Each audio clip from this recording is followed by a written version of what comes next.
Hello and welcome to Warhammer 2 Total War Kislev Part 5 of my campaign.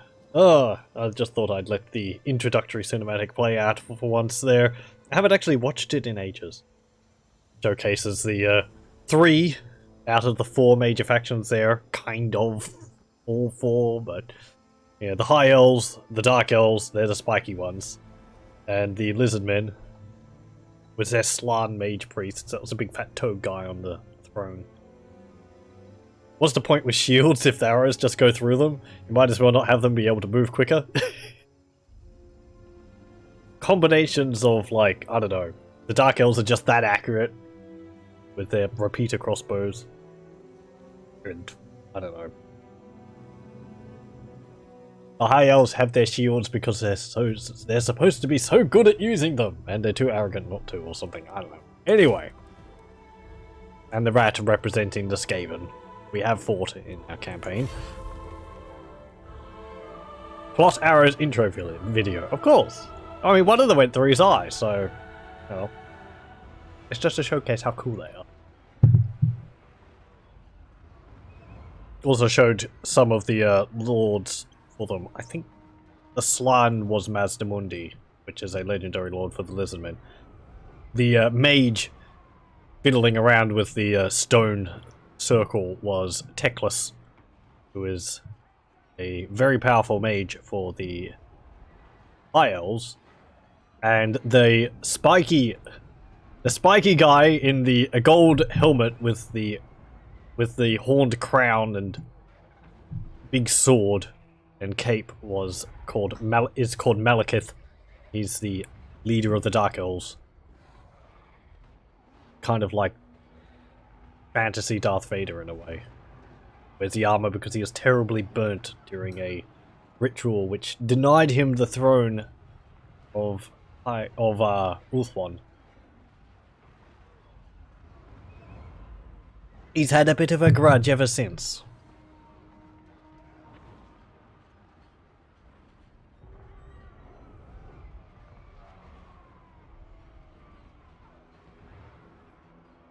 Also gives me time to finish my biscuit. Antep biscuit. Only store-bought. Good as homemade ones.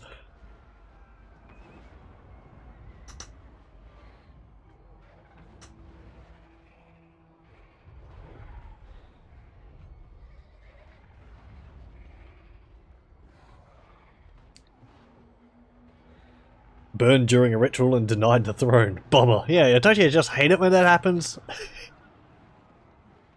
It was some right to determine whether, like, the next ruler for Ulthuan or for the High Elves would be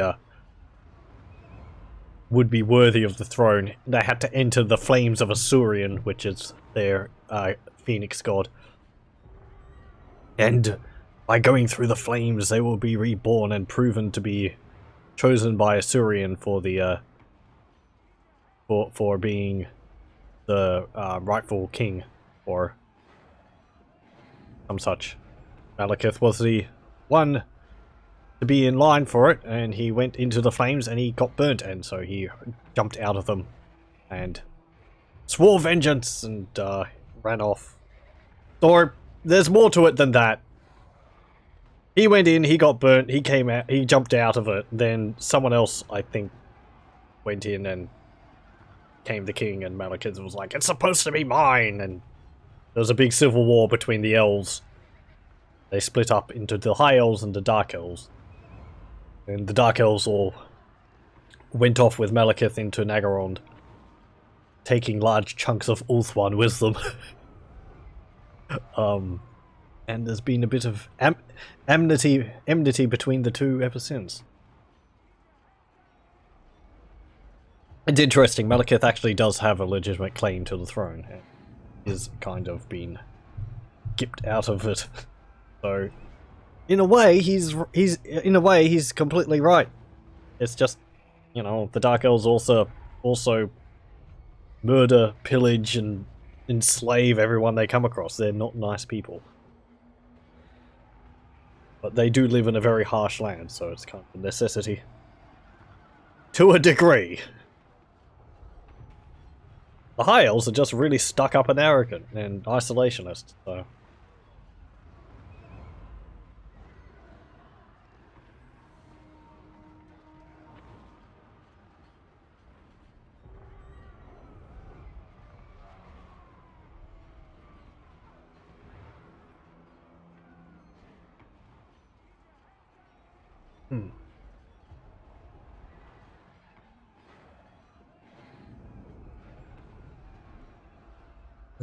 Anything else in that cinematic? We also got to see the briefly the formation of the vortex, which is in the middle of Ulthuan. That was created by... Oh man. I can't remember his name. Not Calador Dragon Tamer. I don't know. There was a powerful High Elf mage, and he devised the vortex as a way to weaken the invasion of chaos demons to the point where they'd be able to be controlled, because previously there's just massive chaos demon invasions everywhere. And so by lowering the amount of magic in the world, it made it much harder for demons to manifest in the world. And it made it safer for all the other races to live. So he's actually, this mage guy is actually still alive, and is having to constantly concentrate and chant every day for the last however thousands of years on this island here to maintain the vortex. So the main campaign for Warhammer 2 is the Vortex campaign, and it's based around the Vortex, and each of the 4 factions are fighting for control of the Vortex to use the energy it has to their own ends. Well, the High Elves want to strengthen it, the Lizardmen want to they want to do it themselves because it's the wish of the Old Ones. Dark Elves want to take over Ulthuan and I suppose take over the Vortex, and the Skaven want to just mess with things because that's what Skaven do. I really should remember the mage's name, I can't, I don't know. But yes, last time Skaven just want to poop on it, pretty much. I don't know, they just mess around with things because... Well, Skaven have this whole we want to inherit the surface world kind of thing, but they do just mess around with things because they're endlessly plotting and scheming. It's just kind of what they do. Oh, it was also partly they want to do it to bring their god into the material realm. Anyway, last time we actually fought a large battle at the end, and though I lost it, we succeeded in stymieing the Norscan invasion here enough that they couldn't actually siege and take over Zoishank, which I consider a victory. You'll see their armies are quite a bit weaker now. They were quite a bit larger than they were. Though our forces aren't faring much better. If we could see it, our garrison here are pretty weak. And this army is lost a number of units in it, including all my winged lancers. Such a shame. But it will also give me time to move up there. I might be able to fight that off if they decide to attack my forces there. First, I want you to move to there. Because I want you to take, well, attack and level Shore Truckin. Eric Ungor can build...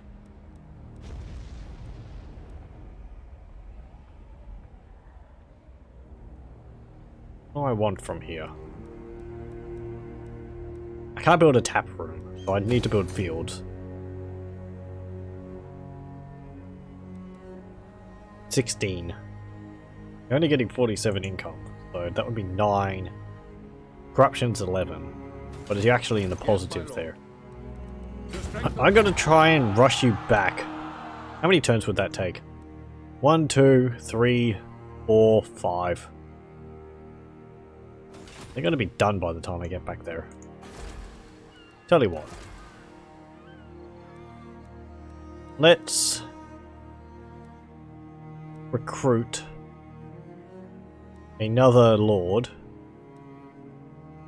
I will actually get this guy, Yegor Boyarin.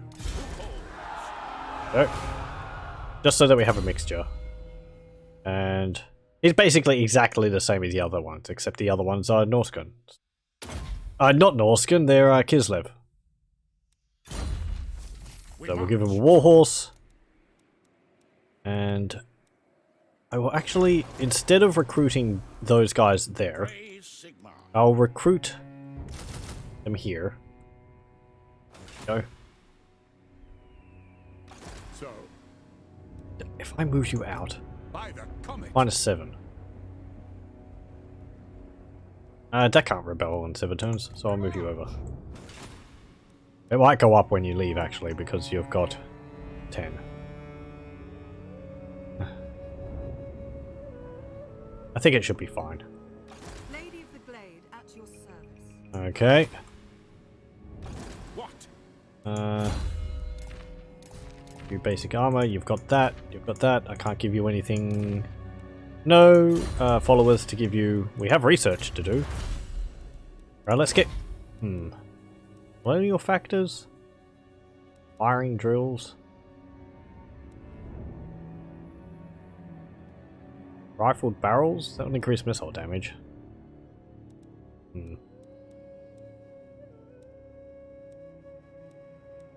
Let's get state troop standards to increase leadership and speed for infantry, and then we'll get state issued infantry armor, which increases armor by 15, which is pretty good. There we go. I thought about whether I wanted to attack those armies on the field with what I had left, but I don't think I will. I don't think I have enough to really be able to do that. I think my better chances is to stay in the city.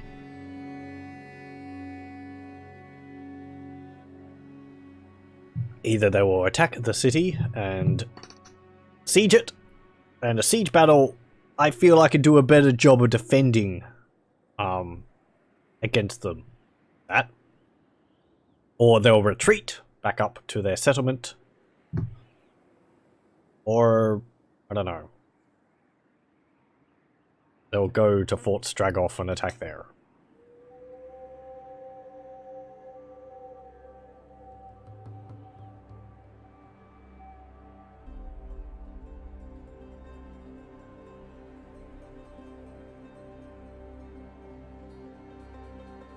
And yes, things have been going pretty good here for the most part. I mean, last time all the Norscans united, which is not that good.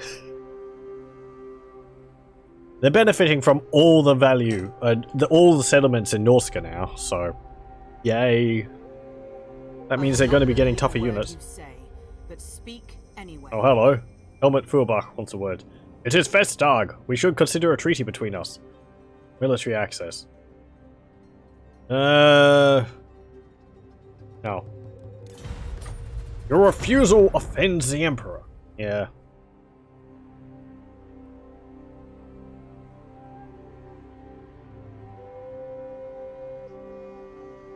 They're at war with Ostland and other Empire factions, and I don't really want to do enmity with them towards me. Oh, okay, they split up. One went back to their settlement, and the other one went over past Fort Ostrosk. And he's not actually raiding. He's force marching. There's Tor Elithus refugees, and there was another faction there as well. Didn't get to see what that was. That's Wolfric. Okay. I will marshal the men. Oh. What trickery is this?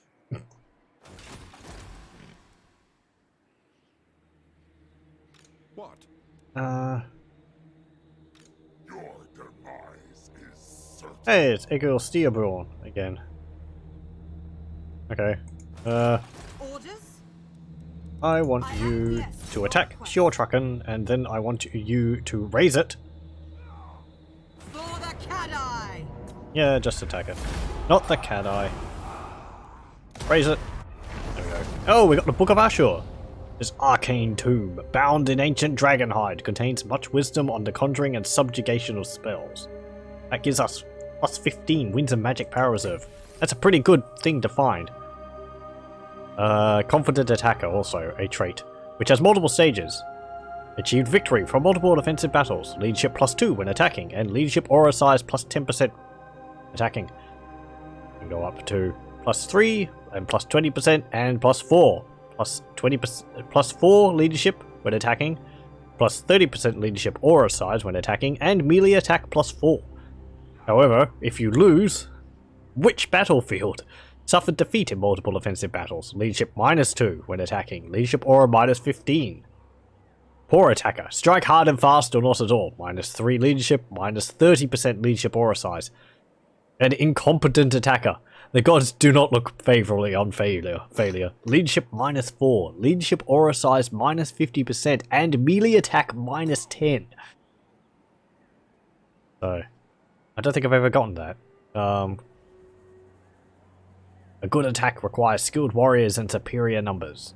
Superior attacker. Superior generalship and battlefield acumen is needed in war. Oh, we got Despoiler. This one will kill until everything that is yours becomes theirs. Even then, they will not stop until death intervenes. Raised multiple settlements. Enemy siege holdout time, minus 1, minimum 1 turn. And that can go up to minus 2 and minus 3. That's actually pretty good, even though this sounds terrible. Siege holdout time is... It's kind of like what it sounds like. When you're sieging an enemy settlement, they have a number of turns which they will last until they... what's it called? Until they surrender.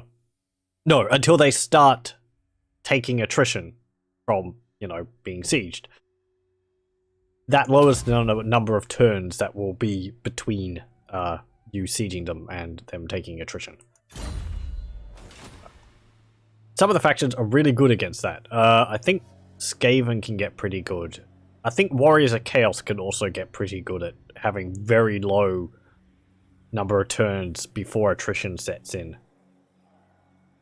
If I remember correctly.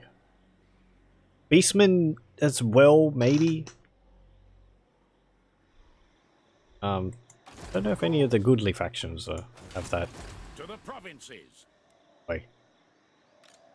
I want you... Go to Fort Ostrosk. You go up to Fort Zoishank, or Zoishank. And I want you to recruit some more units. I want you to recruit... just get bowmen. How's this holding? I want you to go up to Prague. Hey, dwarves. Would you like to take that? No. Oh, actually, we can see here Thorgard Cromson, the legendary lord for the Crackatrak dwarves. Actually, see his settlement.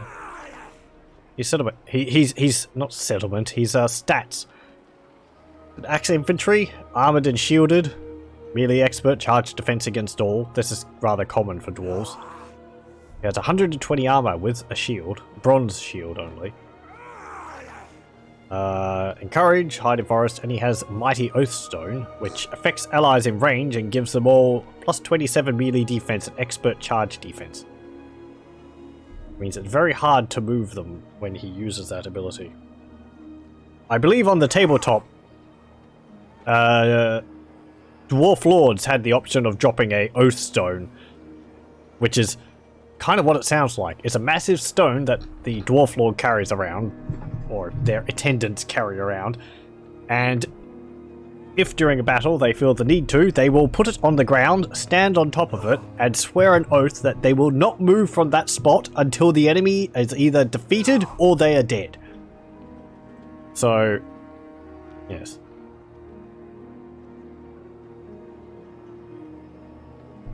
It's kind of a, we die standing here, and we're not moving from this spot until they're all dead. It's got a ward save plus 10 as well.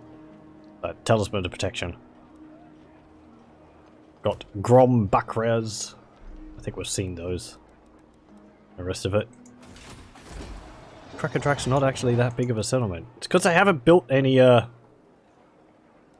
growth buildings. They've got underway lookouts, which would have been useful earlier on when they were Skaven. There's a mechanic for the Skaven which I didn't actually mention when we were dealing with them. Skaven have the ability to build an undercity underneath your own cities. It's what it sounds like. It's like a settlement of theirs underneath yours, and it can generate resources for the Skaven based on your settlement. And what's it called? And it can also generate food for the Skaven, and they have some more powerful ones which allow them to spawn armies and attack the settlements. Wouldn't logistics be a good skill to take? If it increases your movement skill on the overworld map? You mean for this guy? Or was it something else? There is a logistics type ability, Route Marcher, which increases campaign movement range by 10%. It is useful. You can move a little bit further. I do tend to take it. I think I've taken it on her. Yes. It's only 10%, but you can also get extra bonuses for it. It doesn't actually increase, like, the, what's it called? Route Marcher. It says campaign movement range plus 10%. However, I think I'm right on this. You have two ways you can move, sort of. You have normal marching. Oh. Skill itself is called logistics. Oh, you mean logistician. That increases casualty replenishment rate. So it's like your troops being able to recover their losses after a battle faster. Ooh, that's good. Locks hero recruitment celestial wizards in all provinces. But Route Marcher works a bit differently from how you'd think. It does increase your movement by 10%. However, there is a max on that. It's like... Now? Okay. I've moved Zakar here. The maximum he can in normal stance. If I move him to march stance, he can move a bit further. You can see by the yellow area around him. What the Route Marcher ability does is it allows you to move further in normal stance, but you can't go beyond the limit of march stance. It just allows you to move further during normal stance. But this is the limit. Can I transfer troops between armies? Yep. I have to have the armies physically meet on the campaign map, but I can. Transfer troops between them. It's a good way to have... You can, like, daisy chain them and, like, recruit them here, put them over there. Though it's... I think, actually... I don't think you can actually daisy chain, like in Heroes of Might and Magic. Because the troops themselves have a limited movement. So if you spawn the troops here, move them to here, one army, and then move them to another army, they might only be able to move a little bit further. Could I just have one hero just be a marching hero, move troops between north and south? Kind of, yeah. I don't know how complicated it is. It used to be more complicated in the previous Total War games. With things like siege weapons actually slowing your armies down because they have to push them everywhere. And, you know, if you wanted a fast moving army in Medieval 2, you would have a cavalry army, because cavalry move faster than infantry. If you have infantry in the army slows down. If you have siege weapons in the army, like a catapult, it slows the army down further because they're having to move the siege weapons along with them. Now, I don't know if that's a thing in Warhammer 2, or Warhammer's Total War. I don't think it is. If it is, it doesn't have that much of an effect. Not really one that is noticeable.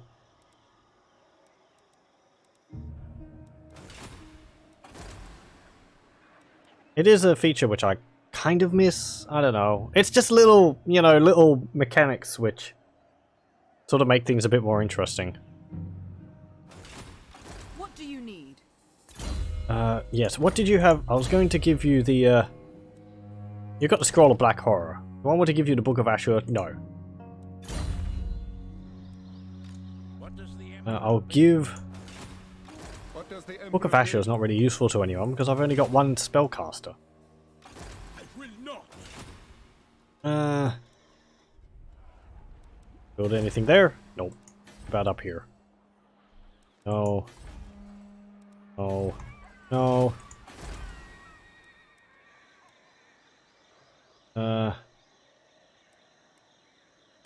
Build that. We need more money.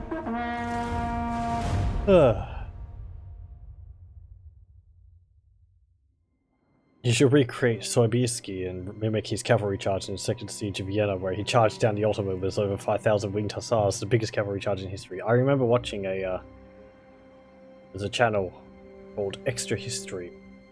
Did a video covering the Siege of Vienna. Did a very good job.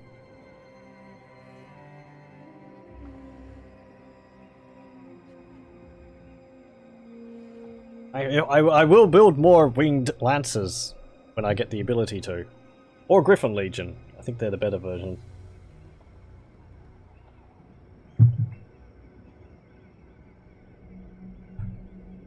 Is that a Total War game based in that time period?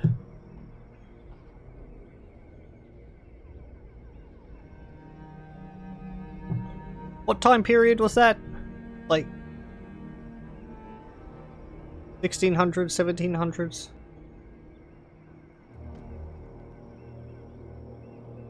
I had video cameras in 1683. Right. When does Medieval 2 Total War take place? It's kind of I think it's from like early medieval period, which might be around 1066 onwards to like about 1500s. Because it goes from like, you know, early medieval period to like the high medieval period, where you just getting cannons and handguns and so on.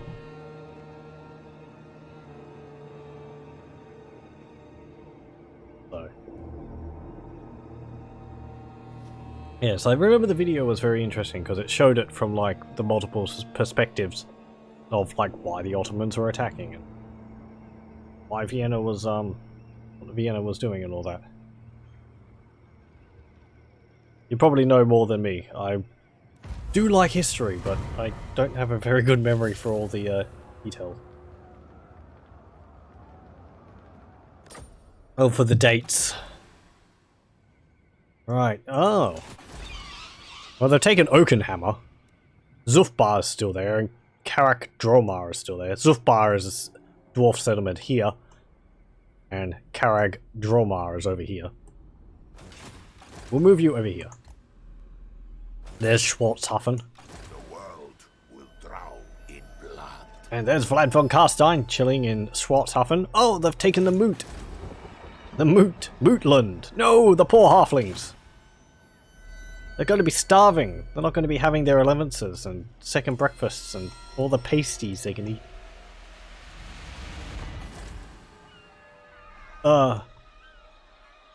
There's halflings in Warhammer. In Warhammer. They're kind of pathetic. It is for the best. To battle!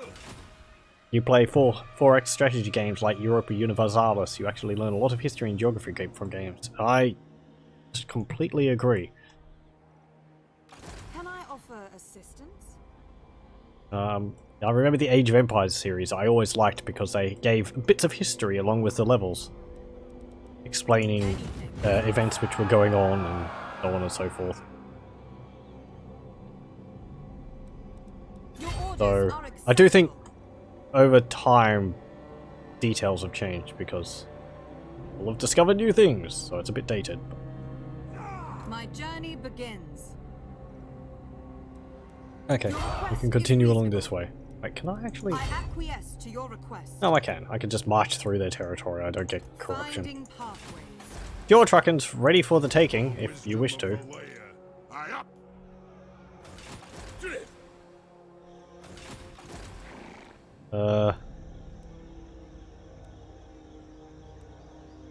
Onwards. Weren't you in Zoishank? They're building up an army there. Don't like that. I will Ooh. murder men. Can't really recruit any more troops. Yes, my lord. How far can you reach? Fool. Can't tell, because you're in By Sigma's in right, camp stance. Sigma compels us. No, not Sigmar Urson. I'm gonna keep saying... Sorry, I should stop saying that. It just bugs me. They can't add new voice lines into the game, so they're calling out the wrong gods. Oh yes, also last time our ally of Nordland got assimilated into the Empire. Which is good for the Empire. It's not good for me, because it means one less trade partner. But it does mean a stronger Empire, so... Trade-offs. Have Empire counts taken Wurtbad or Stirland? No? Okay. The Moot used to be part of Stirland, but the last patch actually made it its own province. Just a small settlement. It does have a unique building in it, though. But I haven't seen what that is. It'd probably be like a big pot or something. Dwarves minus 200 relations spoke of them in a slightly demeaning tone 2 Twitch sessions ago. Dwarves never forgive and they never forget. That's going in the Book of Grudges, lad.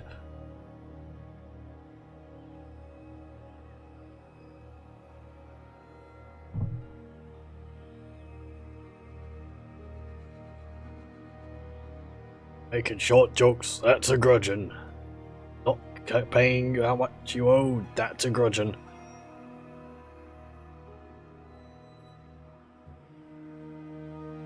Making fun of the Book of Grudges, oh, you better believe that's a grudging.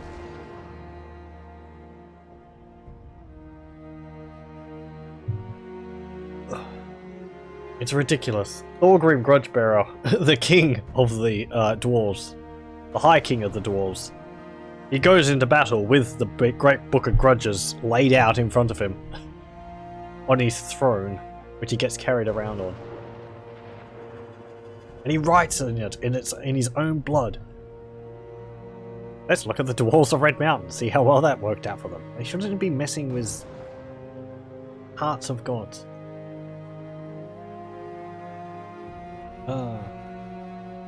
The Dwemer weren't even actually dwarves. But they had kick-ass Assyrian beards. I really like that look. There's actually dwarves in Warhammer which have the similar look. There's the Chaos Dwarves, which are not in Warhammer 2. Hopefully they'll be added in Warhammer 3. Dwarves, as a whole, don't worship Chaos. However, when Karazankor collapsed, a number of dwarves were broken off, were left split off from the rest of the dwarf. Or was it? The dwarves spread everywhere. Some of the dwarves went this way, east, over here, pretty much. And over here is the Blasted Wastes, I think it's called, or Blasted Lands or something like that. It's just like a land of terrible ash and smoke and lava and all that. And they started building settlements over here. And then when the cataclysm occurred and the tunnels collapsed, they were split off. And to survive, they turned to worshipping a god called Hushut, which takes the form of a large bull. And it's a chaos god. And they've become very cruel. They take a lot of slaves. They're sort of like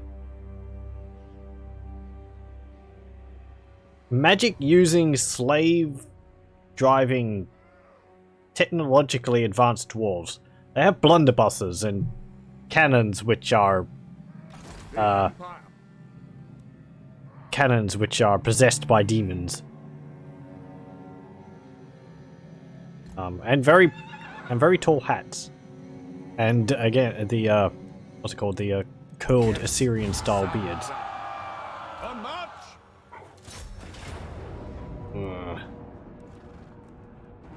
What have you got? You got no mammoths. You've got a lot of thingies.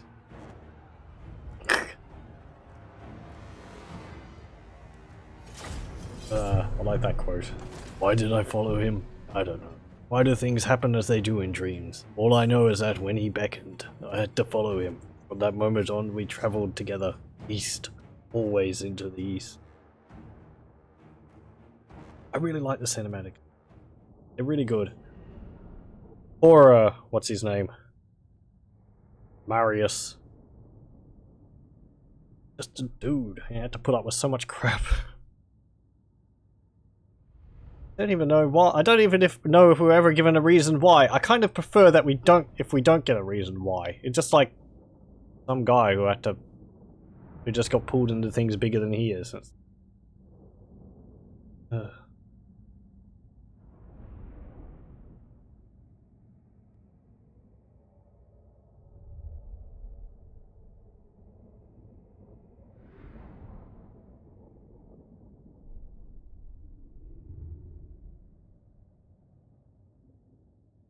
Right, what have we got here? We've got Ice Wolves, Chaos Warhounds, 2 Skin Wolves, some Hunters with spears, some Hunters with throwing axes, 6 units of Berserkers, 2 Spellcasters, 1 of fire and 1 of metal, I think.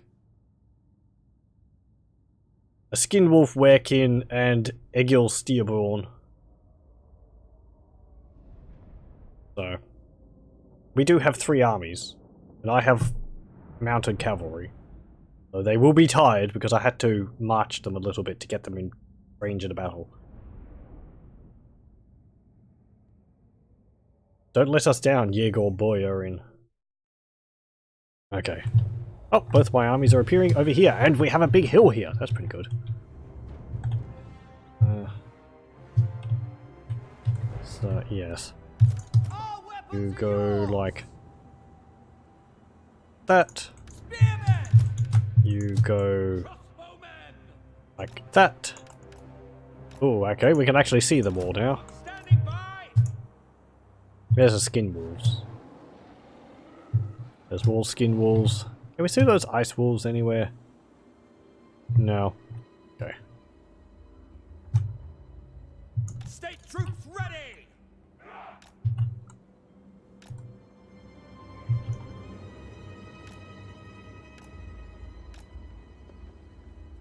We've actually got some Norscan architecture here on the map. This little shrine totem with mammoth tusks and skulls erected around it.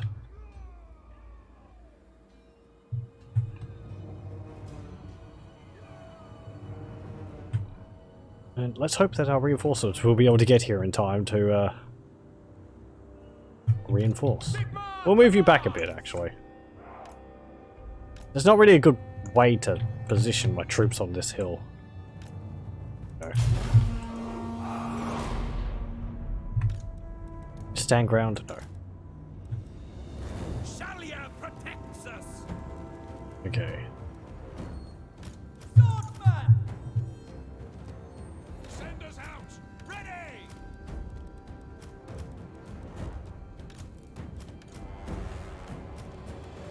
The Empire endures. Formation, march. Hey, we've got some handgunners. It's pretty good. There's more crossbows. Okay. You go there. By Ulrich's Rock. You go like Yes, sir. that. Keeping distance. What are you moving? Spearman. Yes, sir. Quickly. Go. 2 of you go like that. Yes, sir. Quickly. 2 of you go like that. Formation, march. Go. I'd like those handgunners to actually have a better range of Crossbowmen. The Empire endures. better view range, so Quick I'll get you to move there. You lot, I'll move over a bit there. Yes, And General. these handgunners I'll have here in the middle, because there's a little ridge here which I might be able to see over.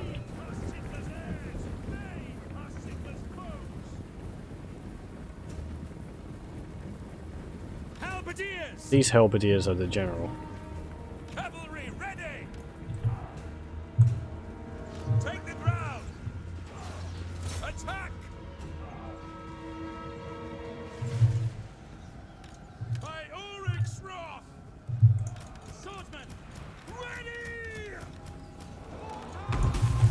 We are ready! Detachment I don't want you to charge the ice. Charge the skin wolves. Let us go! Fool. Get out of there. Quick march! Yes, sir, quickly! Because he doesn't have a bow. Take the ground! Sir!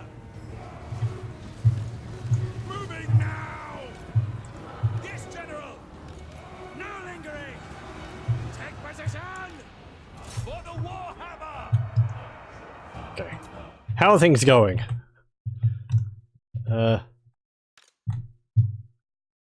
You move up.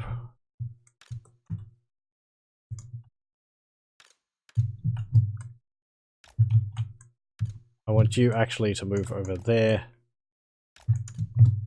You move up. Where are you? You're there and you're on a horse. Break those.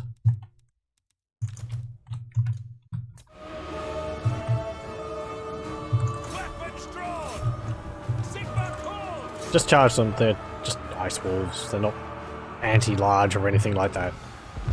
No lingering! Not like the skin wolves.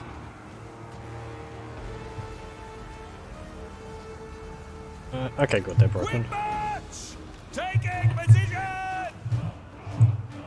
We serve the Emperor! Go! At speed! In the name of the twin-tailed comet! Sigma! Crossbowmen! Prepare for combat! For the Emperor! Withdraw! Sigma calls! Keeping distance! My infantry are fleeing, but For France! Yes, sir! Sigma preserve us! shoot those skin wolves in the back. Sigma preserve us! Our steeds are restless!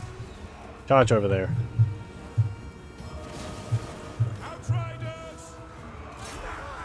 Now! I need you to deal with those berserkers. To battle! Sigma preserve us!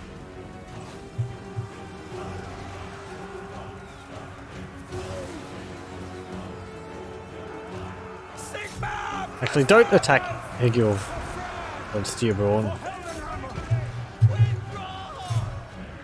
Emperor's might! Outriders! To battle! Yes, General! Sigma! Shoot that general. Shoot that Sigma spellcaster. preserve us! Formation march! For Heldenhammer! I'm moving now! At speed! Yes, General! Withdraw! Yes, my lord! Quick march! Ready to serve!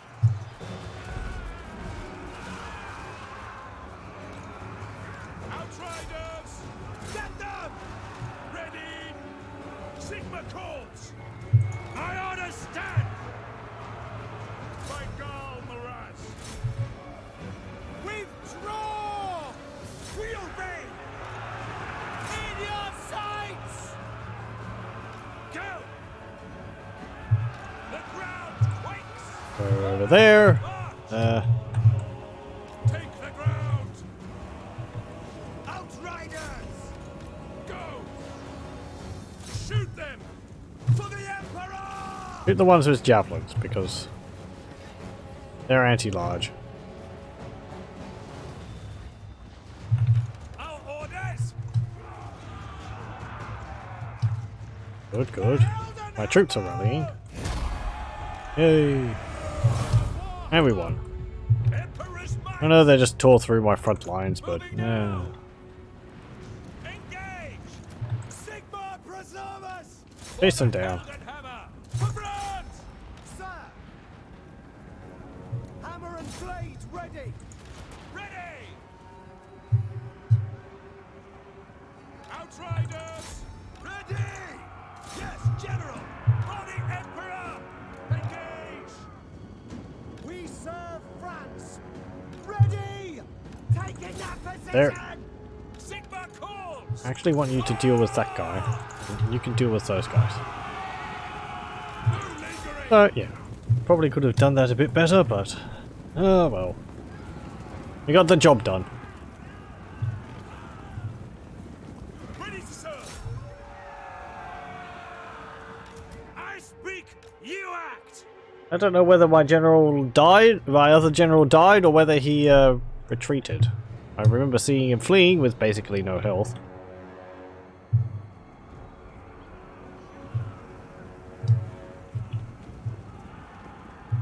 Our orders? Formation march! Limber weapons! This Emperor! Yes, General! Limber weapons! Come on, shoot him. We'll be able to deny the enemy a spellcaster, which would be nice. Well, they'll have to replace him. Fire! If he's of any level, then they'll have a weaker one as a result. If they recruit another one. There we go. Moving now!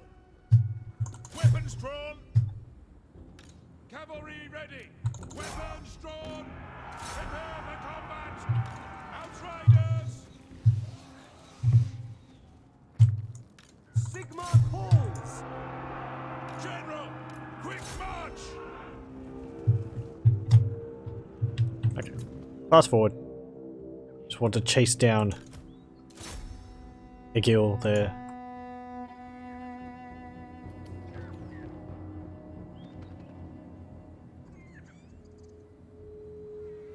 They'll slowly deal with him. They can't attack when they're fleeing.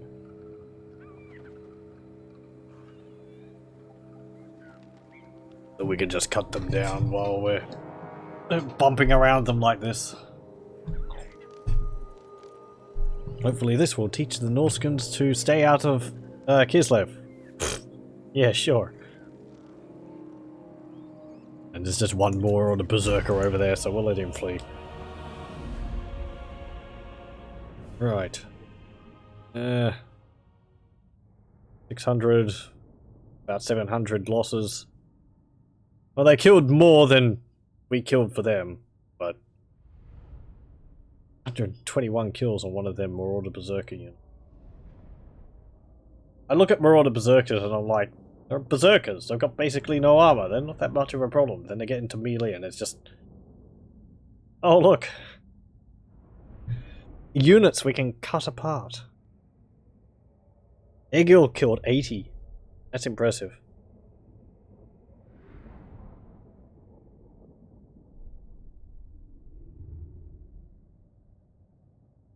$71 on the Skin Wolf Werkin.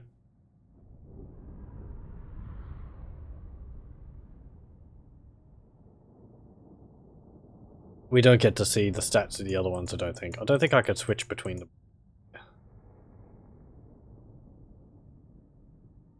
There's only 58 left in their army though, so... pretty nasty blow.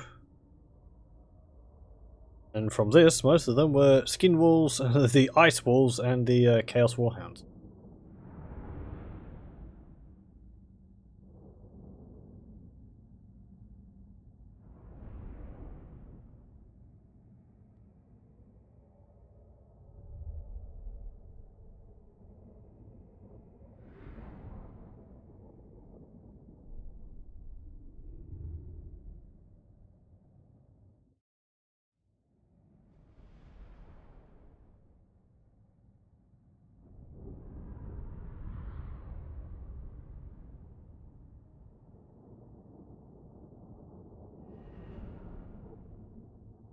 It doesn't actually look like our general died. Got a sliver of health there, so he must have run off the battlefield.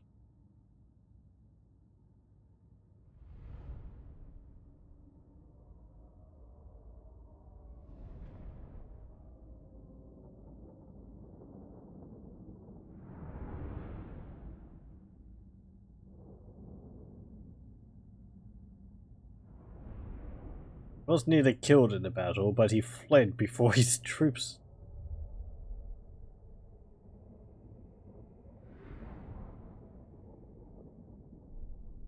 He get 20 kills though.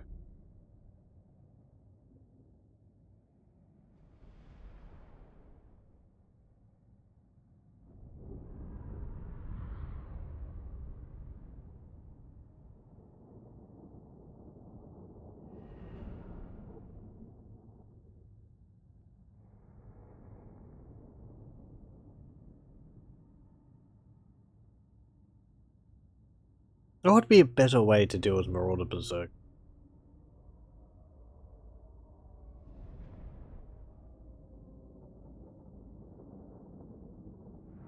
Ranged.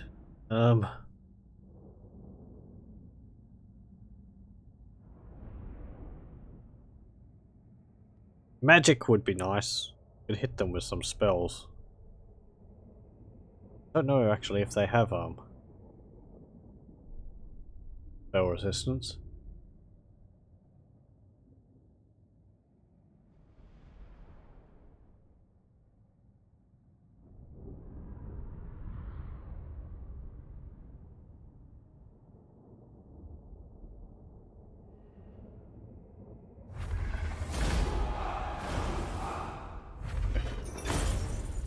We actually killed a fair amount of their army.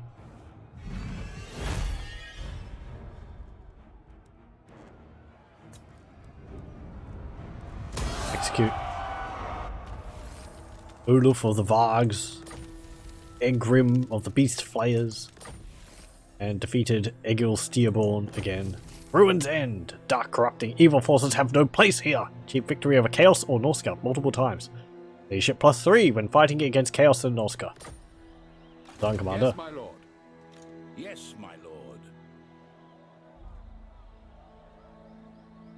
Just have one artillery hero that reinforces and only have artillery. Denied. By the comet. Ready. Talking about the artillery making the armies move slower, it was actually something which I did in Warhammer, in Medieval 2 Total War, to alleviate that issue, is that you would have a commander or lord whose sole purpose is that his army is made out of artillery, and he would be dragging them around a map rather than them being in your major armies. And you'd have them reinforce in siege battles when you need them to.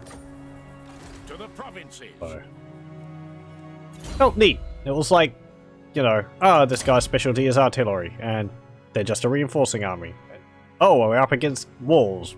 Bring in the artillery. Which felt neat to coordinate. You don't really need to do that in this. And artillery in Warhammer kind of has a dual purpose. It's not really used against walls in Warhammer. It's more used against monsters and infantry. Like, you get great cannons, but the great cannons have a anti-large on them, which is meant to be more, they're there to take out, like, giants and trolls and all that. As we saw with this one, the Ice Shatterer siege artillery, see?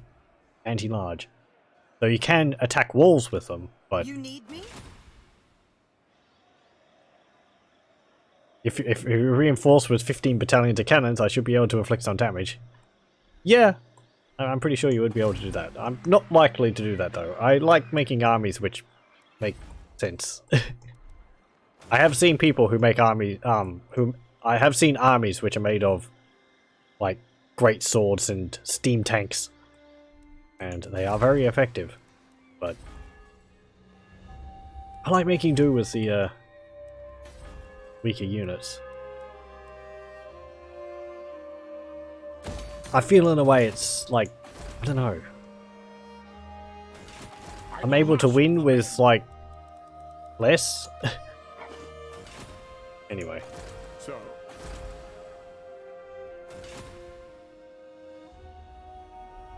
It's also themes. I like playing with themes in armies, so this army is primarily cavalry. This is just sort of a general army, but it does have basic units in it.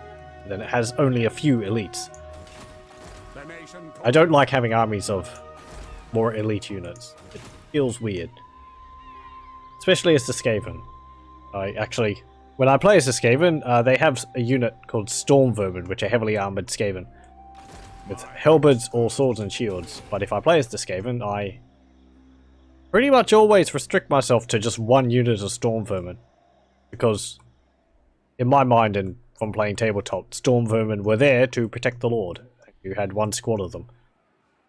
So I only build one squad. Also because elite units like that don't really fit the Skaven playstyle too much. Skaven don't really train their troops. So the dwarves use this opportunity to expand. I hope so. I've basically given them several provinces on the silver platter. It's up to them to, you know, take up it and eat from it, I suppose. I mean, the dwarves down here are doing good. You can see a full stack of dwarves right there in Karag Dromar. I'm actually going to have a look down there and see how assailed by greenskins they are. What? Not at all? Maybe that's a displaced army and they no longer have their capital. I've seen it happen.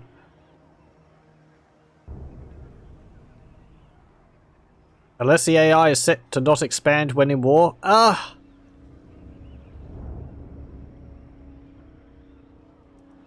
Maybe, kind of. It sort of depends on the different factions have different, like, AI personalities. The dwarves don't really...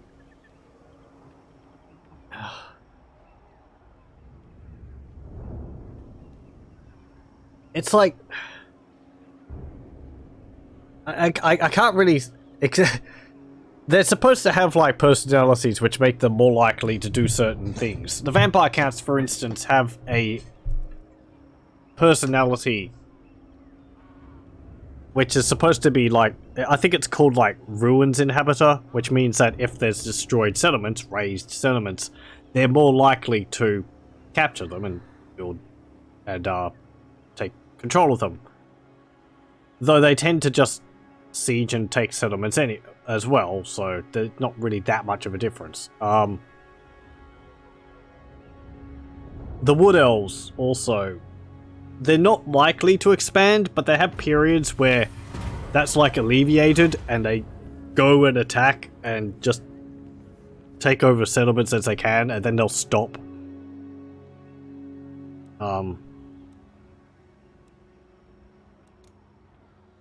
Let's see this army. Oh, it's Grim Burloxon.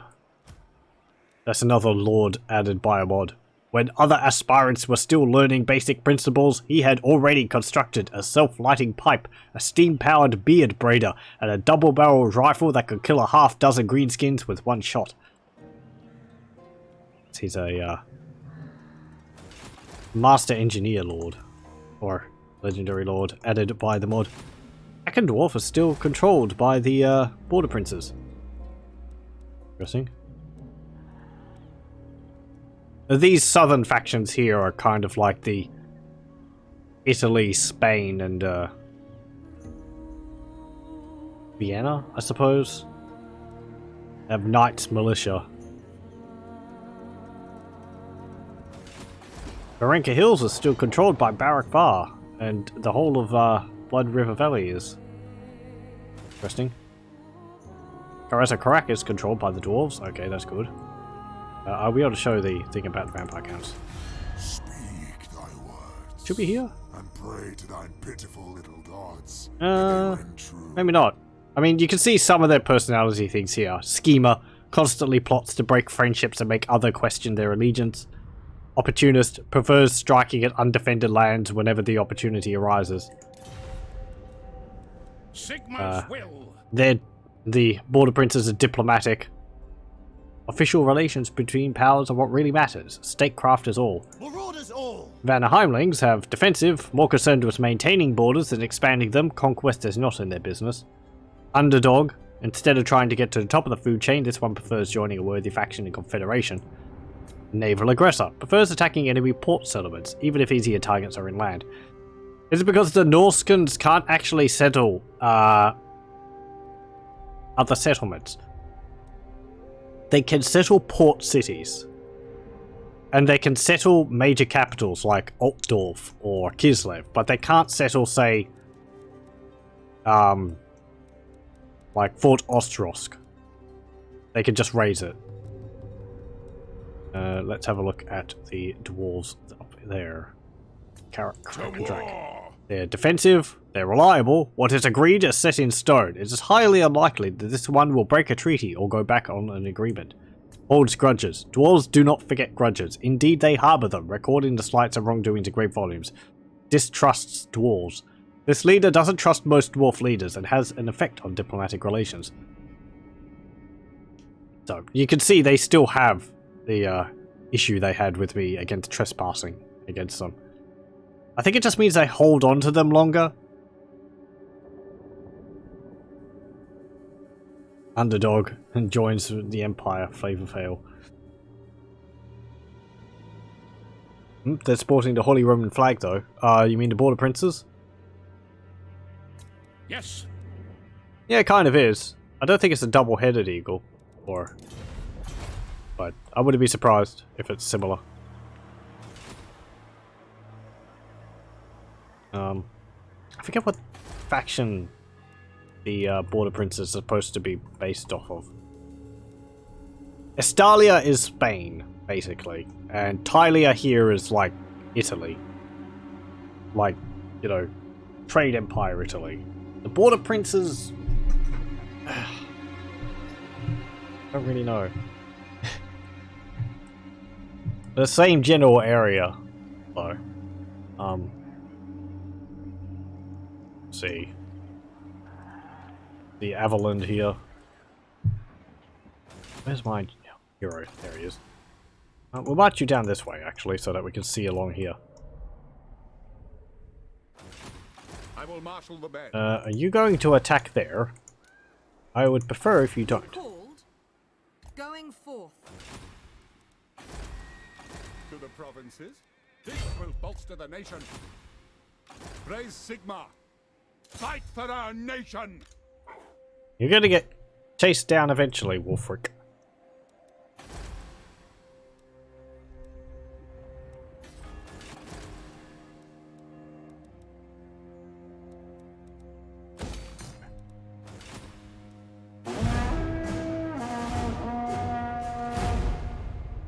Could be the confederation of German city-states that Napoleon created as a buffer against Prussia and Austria? Possibly. I don't know. I think there's supposed to be more of the southern part of Europe.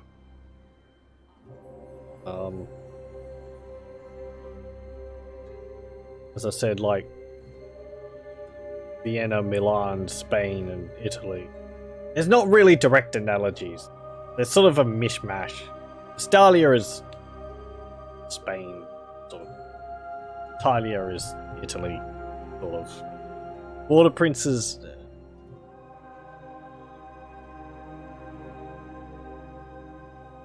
yeah, maybe more Vienna and all that. They're sort of, you know, the sort of general theme of trade princes and... or the, what's it called? You know, the, you know, like the merchant kings and all that. And militia like merchant militia and, you know, young nobles on horses, and they have Pavis crossbowmen and cannons and all that. Italian princes of the Holy Roman Empire left the Holy Roman Empire in 1490. This, well, this is Warhammer. The Warhammer world is not set in any particular period. It's a mishmash of sort of what was considered cool. Savoy, Milan, Lucca, Genoa, Mantua, Pisa, Florence, and those. Yeah, I'd say sort of around that. I think I might be I might be kind of wrong on this. Italia is like that. Estalia is sort of Spain mixed with, you know, like trade Spain mixed with inquisitional forces. I don't think we can actually see a better example of a Border Prince's army. It's a mod I have which is adding their unique armies. In the base game, they're actually just Empire factions. So in the lore, they are their own factions. What does the Emperor bid? You're gonna be difficult, aren't you? You're just making me chase you all over the place. Finding pathways. Yes, my lord.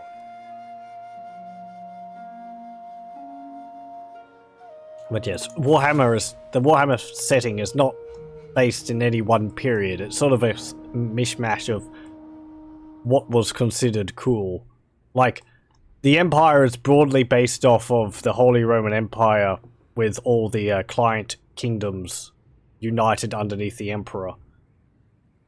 But then you have over here Bretonnia, which is based on sort of a feudal medieval France system, but with like questing knights, and they're all for the lady, and it's like Excalibur and chivalry and King Arthur mixed with brutal suppression of peasants. And then you have these which are like trade kingdoms of like the 1500s, rather than say 900s and 10 and you know, 1000s and all that. Old.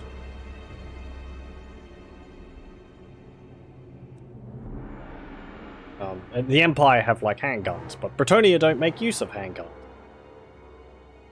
What would be Prussia in this universe?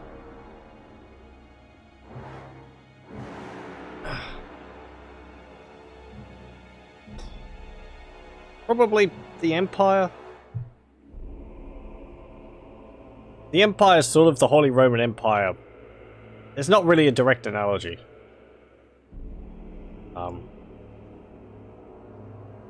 It's not so nuanced that there's an equivalent for every real life faction. The Warhammer setting. It's more there's shades of real factions in them. But it's not really right to say that this is this and that is that. Though there are influences. I will marshal the band.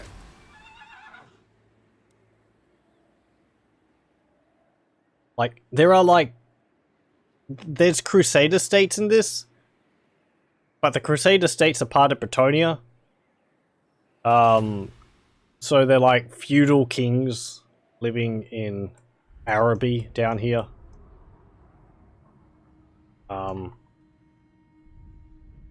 Rather than, like, you know, the Teutonic Knights or anything like that. Holy Roman Empire I would think would be Austria, as that was usually the emperor. I'd say the Holy Roman Empire is like the whole idea of it, you know, the whole sort of, all the little, I don't know what you call it. I'm not the most knowledgeable of it. I'm pretty sure the Holy Roman Empire was made up of multiple other kingdoms all swearing fealty to an emperor. Or, you know, ruled by an overarching emperor. But I'm sorry if I'm getting some things wrong. What would be the most militaristic faction?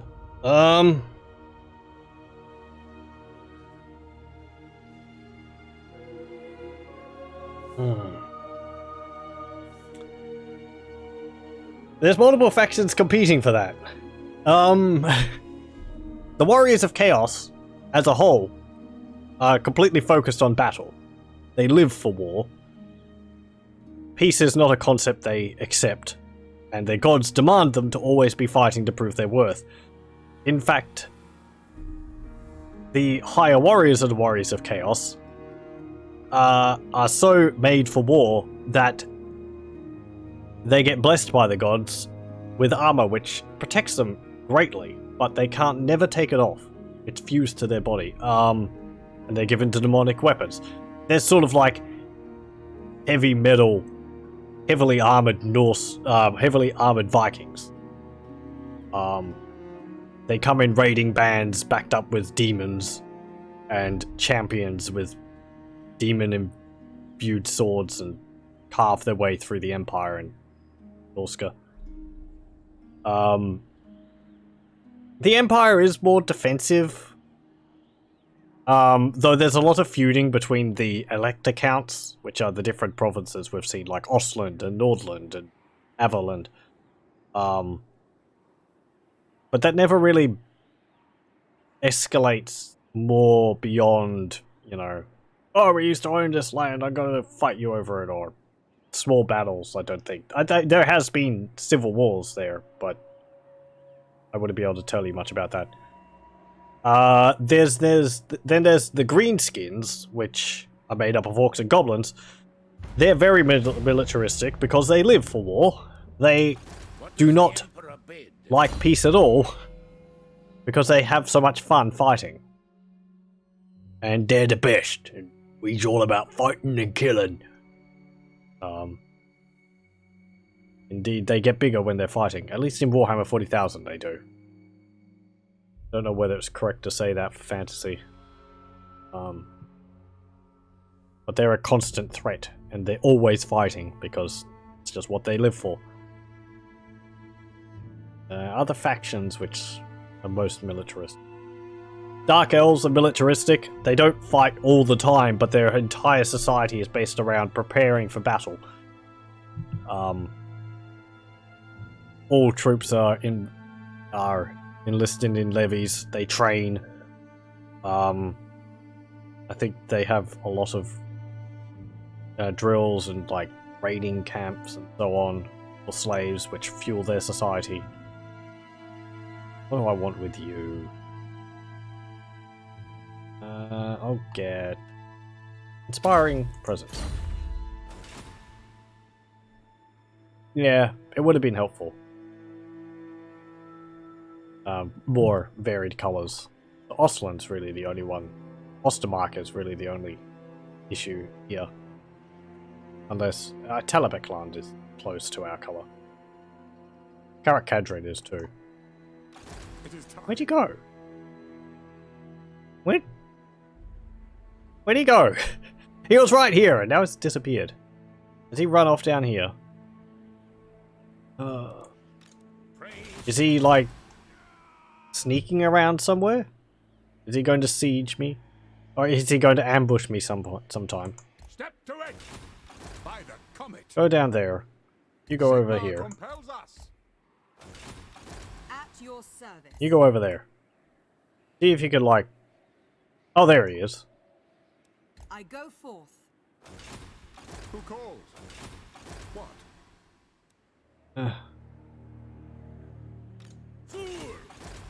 Fool! To the provinces.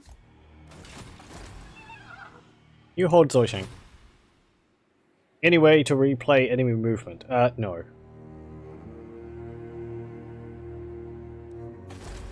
I don't think so. No. Nope, there isn't.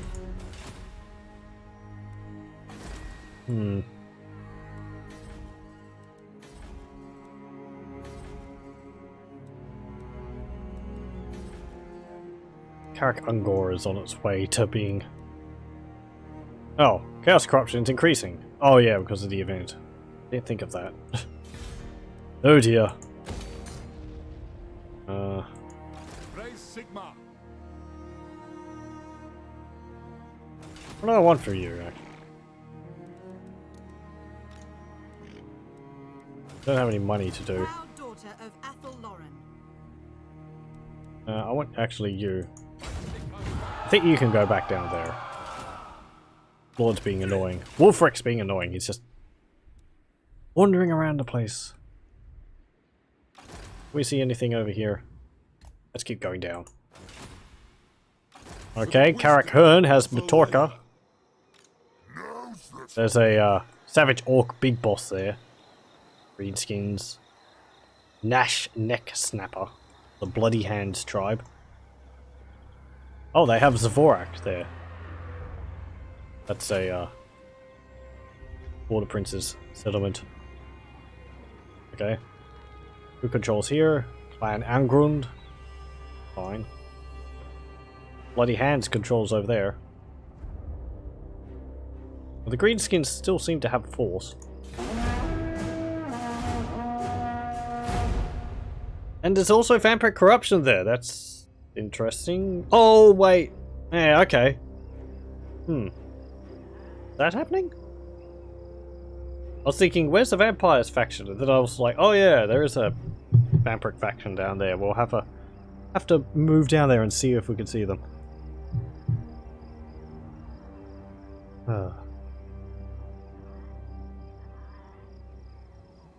I actually went to the store today and bought some Warhammer models to paint.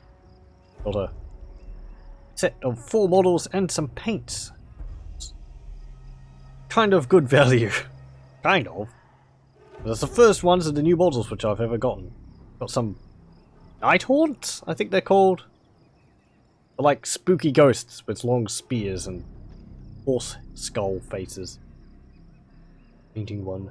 Some of the paints they have are interesting. Got like technical paints which make it look all sort of ethereal.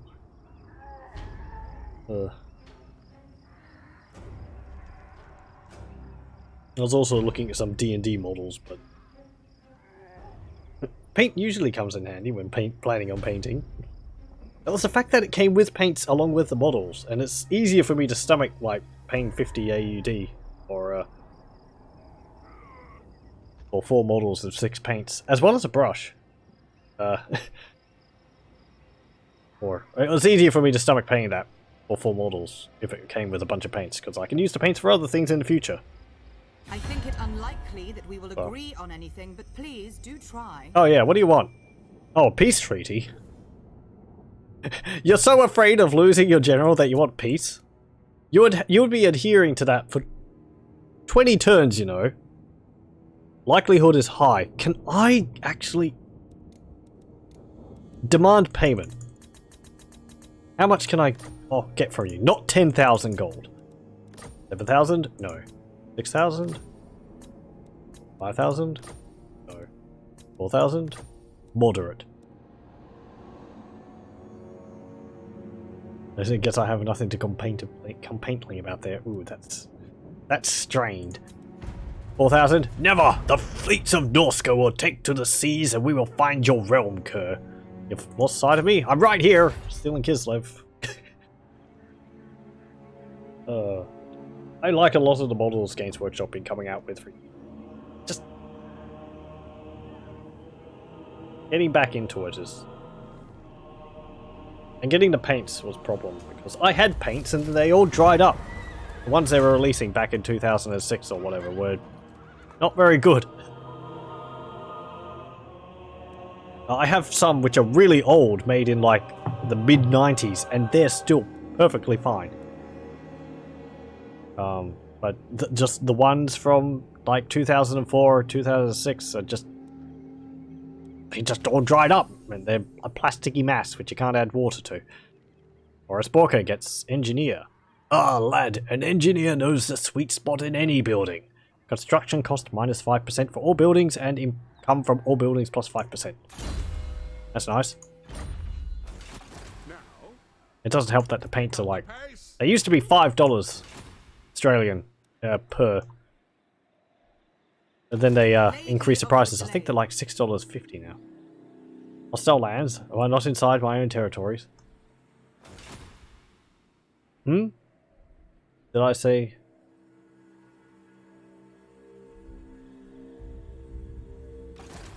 Orders? something? Forgotten.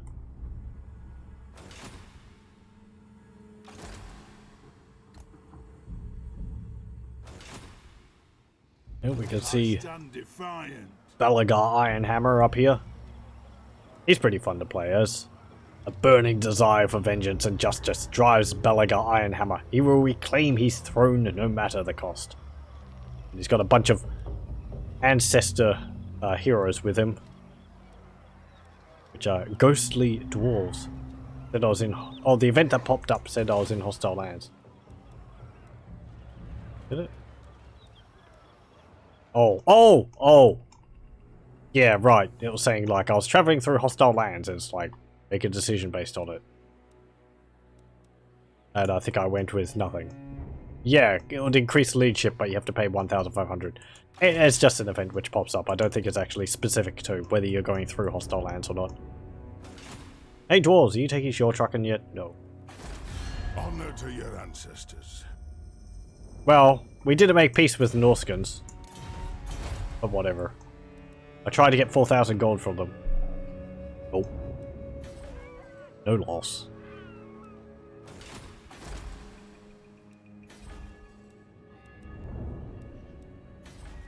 Kislev.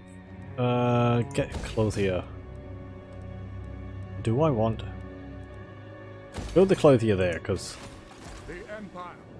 we have to go to Karak Ungor to improve the public order situation there. To the provinces. What does the Emperor I bid? want you to go up there. Just to keep an eye on our I will borders. marshal the men. How are the dwarves going? On march. Does everything look alright up there? I'd like to get rid of Winterpire. Just so that they have a bit more room. Lady of the Azray. You go down to Erengrad. We'll be able to actually get some money from these thingies on the ocean. That'll be good. Or some items at least. That's still... It doesn't say. Can't see whether that's Bretonia. Myrmidons there. That's Border Princes.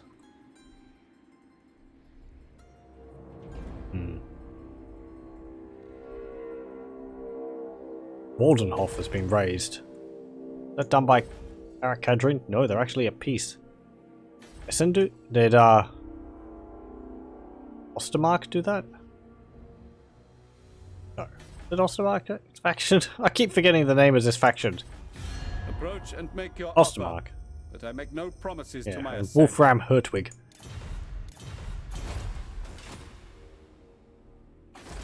Actually, no. It's a mystery.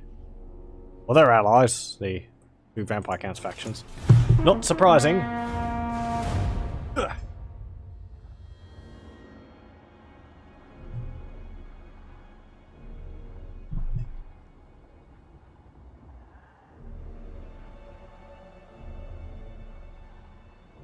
Glad for the heroes, we get to see what the situation is elsewhere. Get an idea of how...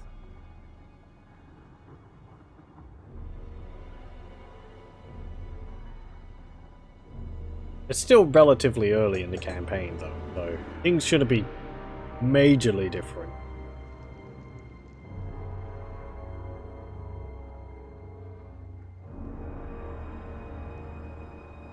From what I can see with a quick Google search, seems like the Border Princes are based on the Balkans. Right.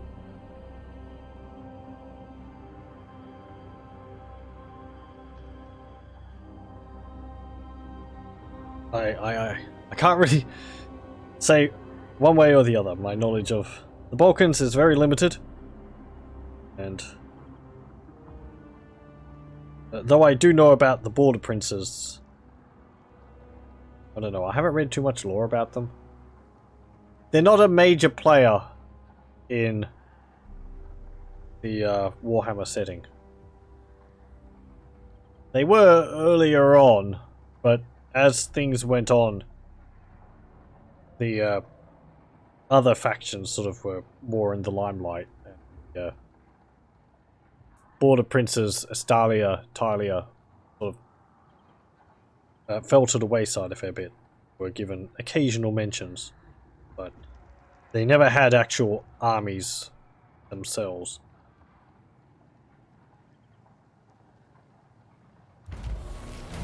So Albania, Serbia, Greece, Slovakia, Bulgaria, and so forth.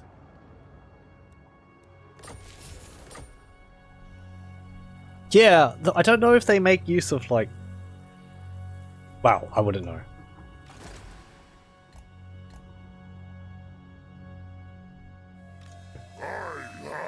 Well, we can see one of the generals here. We have Gashnag, the Black Prince, is added by mod. And we have Richard Frankenwater.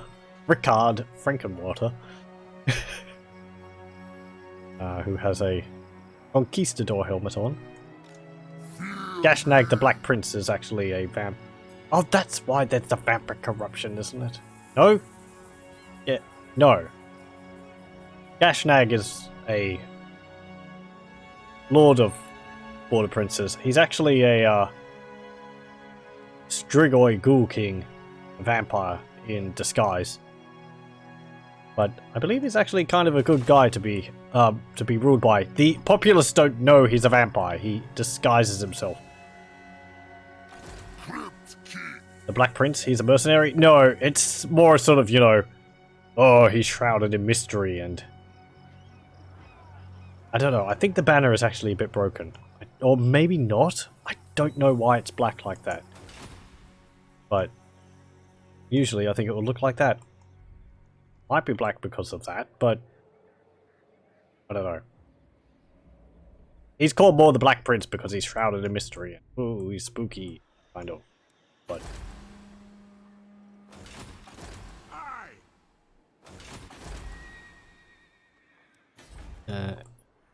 taking shore trucking yet? It's right there. Would like to take it. To the provinces. How's things going over here? Yeah, waddle over there on your horse. Now crack.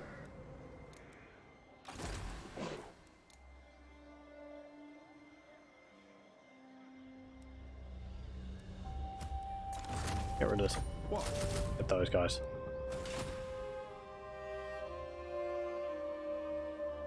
Actually, it would make sense that the Border Princes to be the Balkans, since I assume that the vampire counts are based on Romania and Wallachia. Yes. Kind of. Yeah, pretty much. I mean, they are, you know, spooky vampires, but yeah, it's like... Sylvania is their, is this region here called Sylvania, so yeah, it's built based off Romania, Transylvania and all that.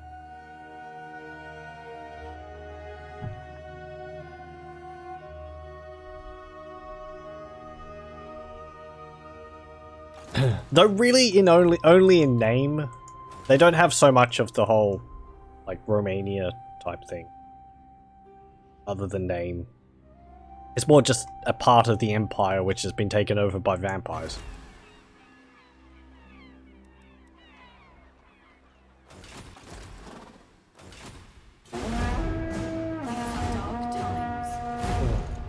Oh, I forgot to move you. You're going to take attrition. Well, whatever. I remember there is a mod which kind of adds in, like, Romanian or Romania type. One which adds in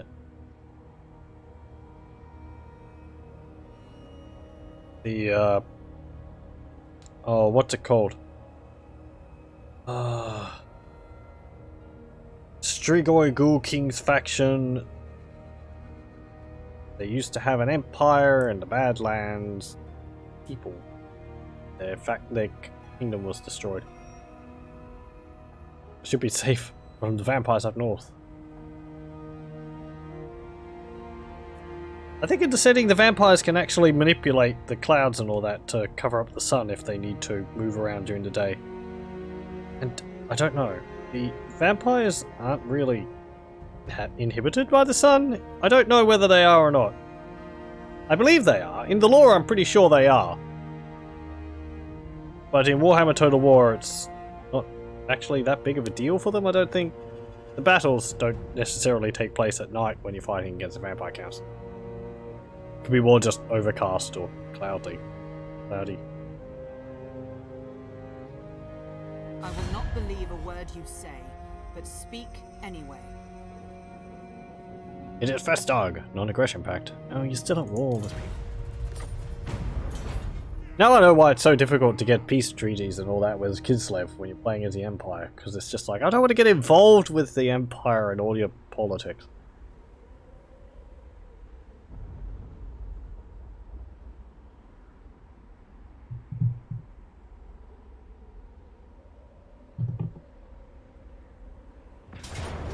Oh, hello, you're attacking Zavastra. Fine. Yay! You really wanted to do that, didn't you? Saw an opportunity and you took it. I honestly had forgotten about you.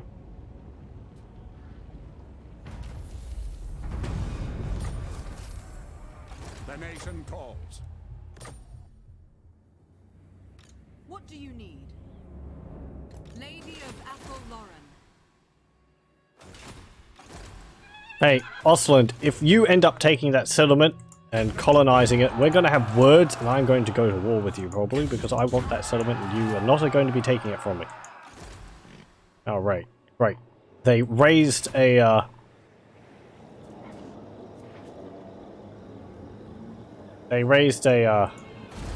totem in the name of the serpent. I think it's a serpent. Is it a serpent? No, it's the, crow? I think it's a crow. Just moving just outside my range? Yeah. The AI is very good at that. They're very weak now, though.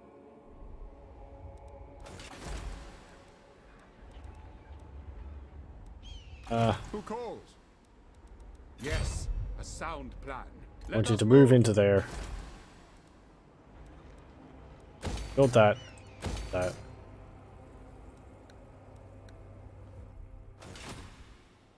Yes, my lord.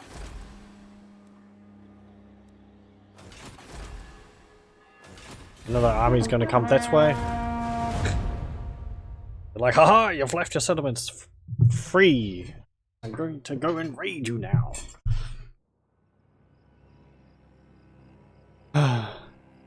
We see another faction there. Wait until next turn to be able to show it off.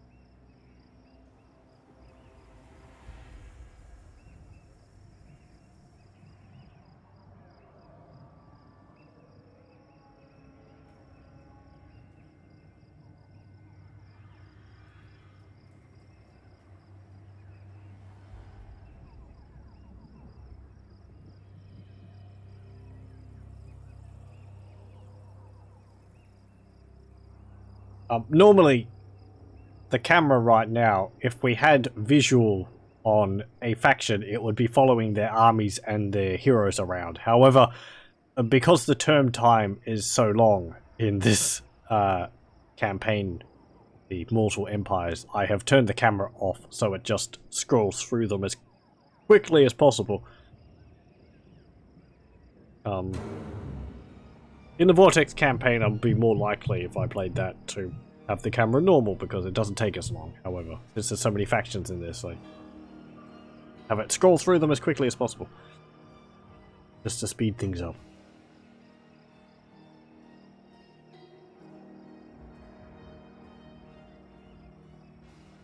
It doesn't mean I have to look around to see what armies have moved where, if I'm like this, because I can't actually see where they're moving in my provinces, but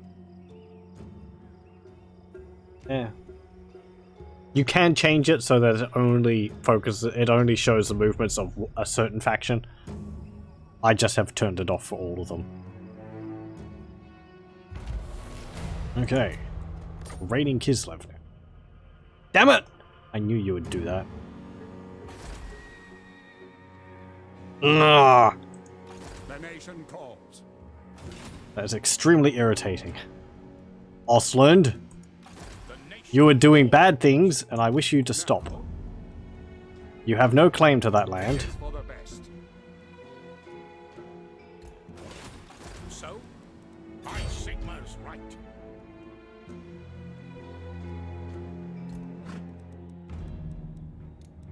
We're gonna hold these bridges here. Lady of the Glade. Praise Sigma.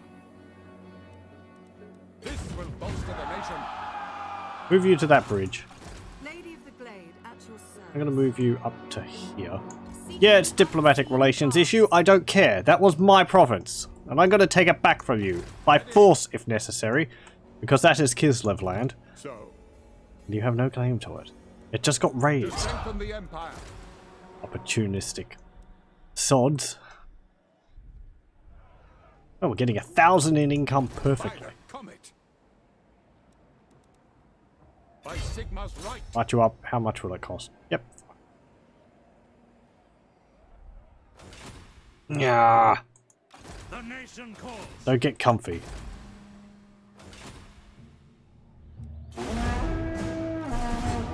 Oh, and I didn't go down and have a look at them. Ah, whatever.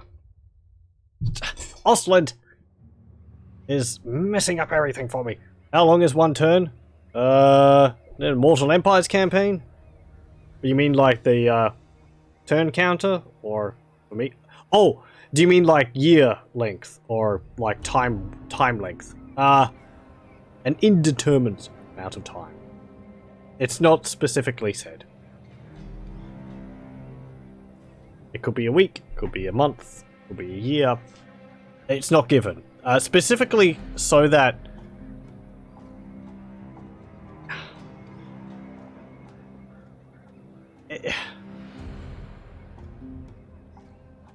because you've got all these different races fighting each other, it's sort of like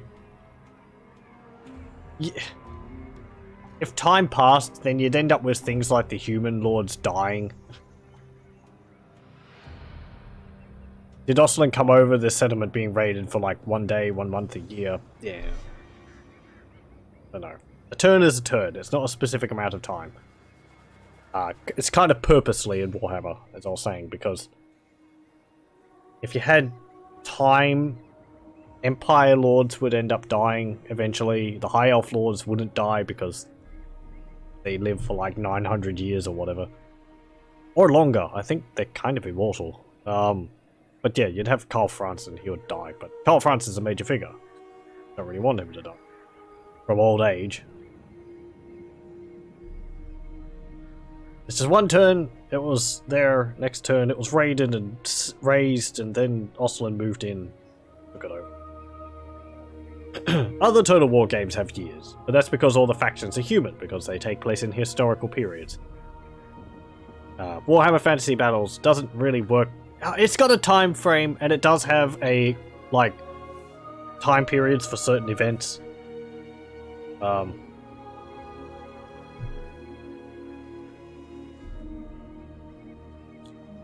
But I forget what year this is supposed to be set in the Warhammer setting. 2256? I can't remember.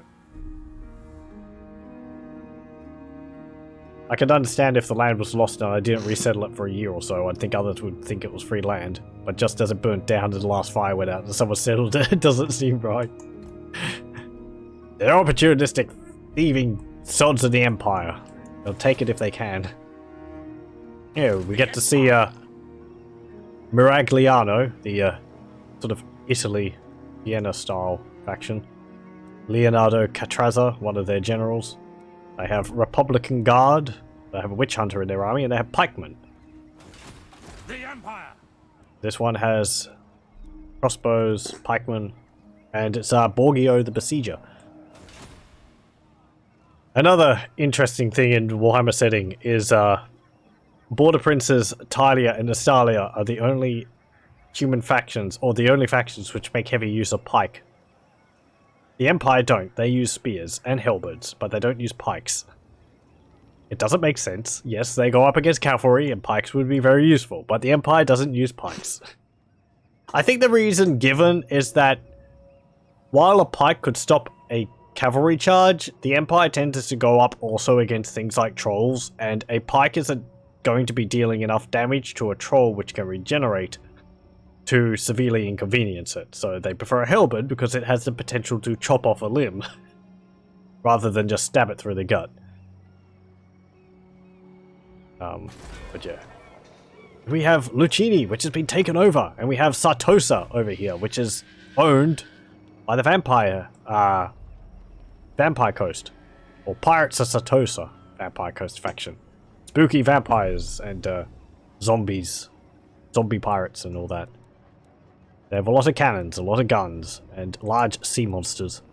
They have Depth Guard here with pole arms, Depth Guard, Sirens, like Banshees, Deck Gunners, which are zombies with armor-piercing cannons, or handgun things. Zombie Pirates with pistols, Zombie Pirates with bombs, Bloated Corpses, which are suicide units which explode, Mongols, which are horrifying, cannibalistic, long-armed, no-legged, creepy things, Rotting Prometheans, which are like giant hermit crabs, zombies on them, and mortars. They have gunnery whites. They're pretty fun to play as. You have a lot of cannons and guns and all that, but your units aren't very accurate. Orcs up here. Orc spears and orc arrow boys. There's an army of Vampire Coast there.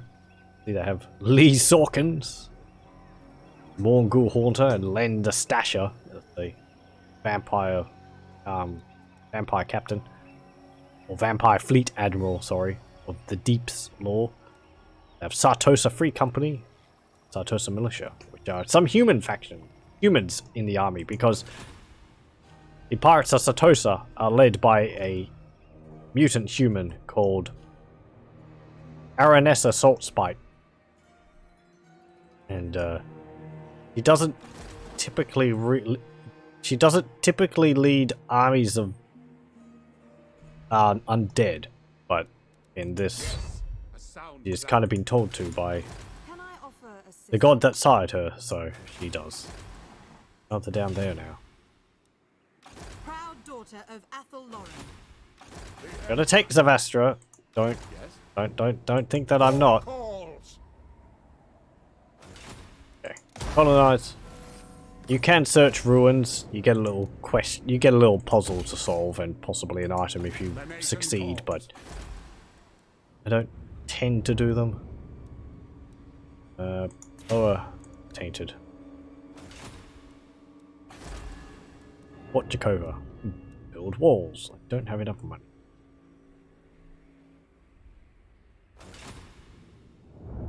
Mage walls. Aye. Let's hear what you have to say. Don't want a military alliance. Fine. I do want one anyway. Lord Ostrosk is now another level. Let's build paved roads. Faster movement through my provinces would be very good, because I'm moving around all the time and it's very slow. Well, not slow, but it's a lot of distance to traverse.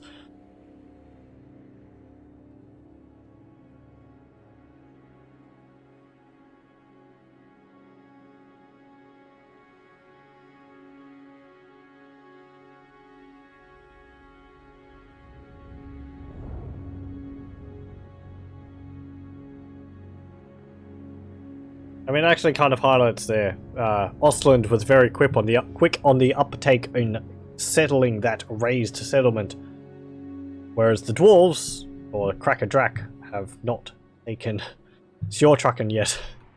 And it's been multiple turns since I raised it. So there is a bit of a difference there in the weight that the factions will do things like that.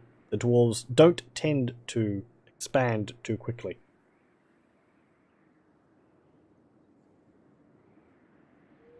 Well, at least Cracker Drac doesn't. The dwarves further south, I think, do more often. Or they confederate a lot.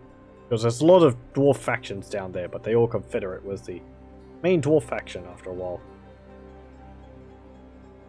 The Barak Var hasn't. Karak Azul, Karak Hearn, Karak Thorn. Not Karak.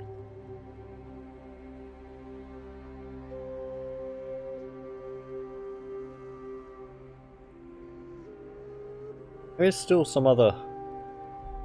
Oh, Wolfric wandered off somewhere else.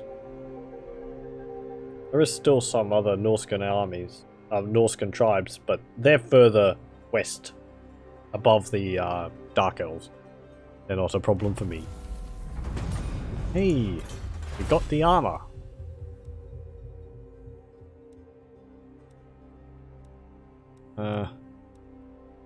Get the rifled barrels. Not useful to me because I don't have the I don't have electors, and I don't have fealty. So How can I assist you? where did he go? My journey begins. Making my way. Did he go into Beckhafen territory? Yeah, he did. He's down here somewhere. Okay, fine, whatever.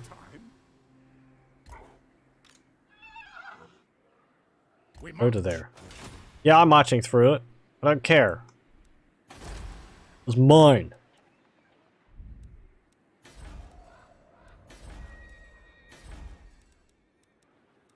Build walls there. Okay. How are things here? Where should I move you? Let's move you up and around here. Get to see Maragliano again. Okay. What they got? Level 4 channels of Maragliano. Protects against Skaven. Night Watch. More protection against Skaven. Retinue Hall.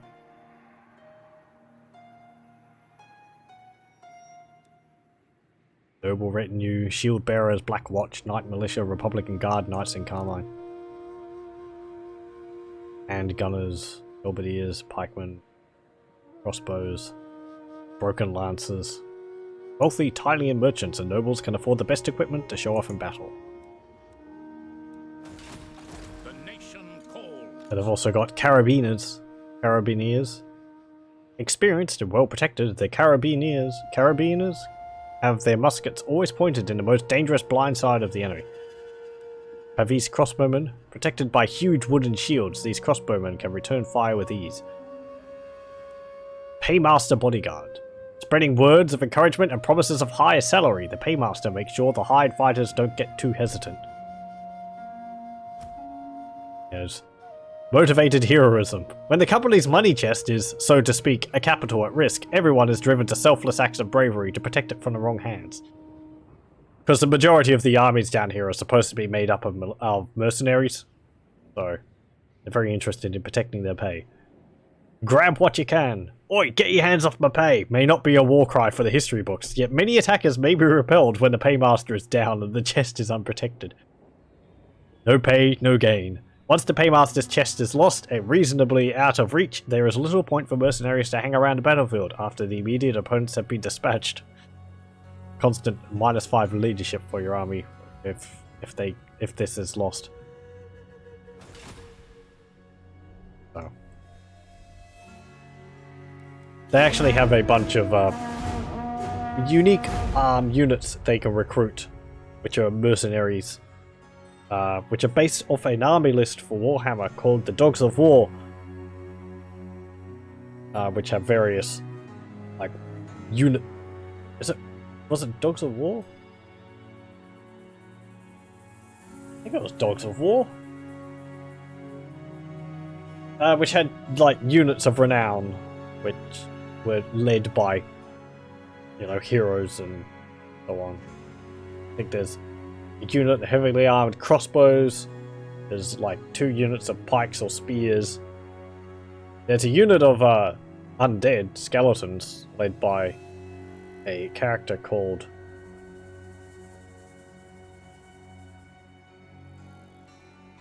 his name.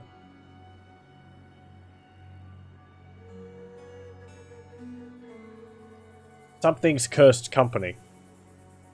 And the story behind it was that this guy was a mercenary and he was fighting for a necromancer. However, the necromancer was losing the battle, and so he turned and left. And the necromancer cursed him with undying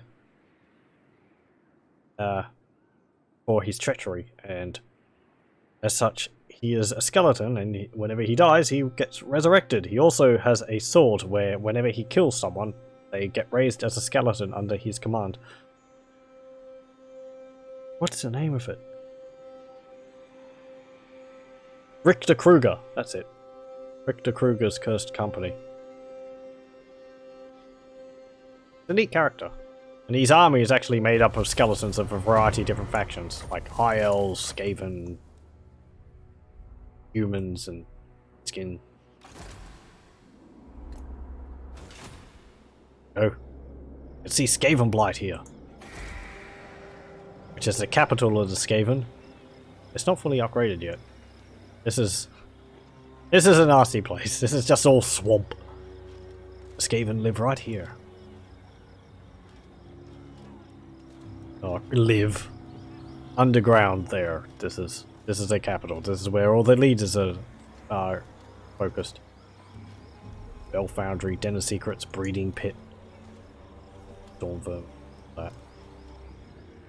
Does he have to kill them with the sword or just hit them? I think it's if he kills them with the sword. I think that's the rules on the tabletop anyway.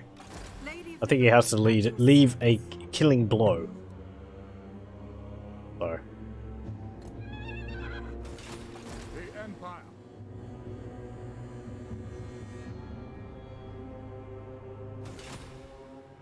What do you need?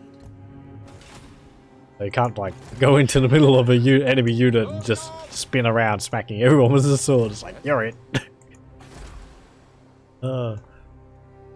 Right, I'm gonna take Zavastra back.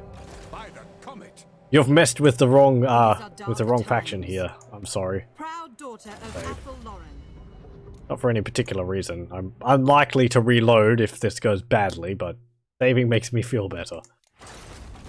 Hey, Osland. Oh, your Ostermark might get drawn into this.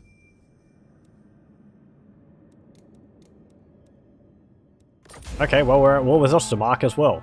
You will not find us cowering from a fight. We are Sigmar's sons. You're at war with Auckland. By Kurnos, Okay. none shall live. You took my city. Onward. I want it back. Kindred to battle. They got spearmen, swordsmen, archers, crossbows, free militia companies, archers, more swordsmen. We've got a better army. He's got Velmir von Volkov as their lord. Glittering scales. And a gold sigil sword. Nothing special. Doesn't even have his Runefang.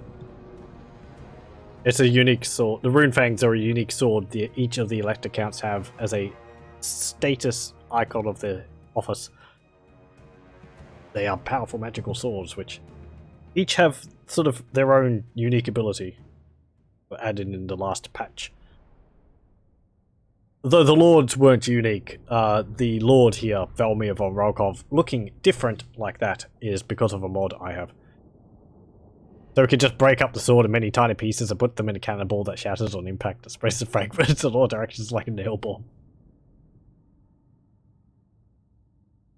It's this kind of non-lateral thinking which is the bane of DMs in Dungeons and Dragons.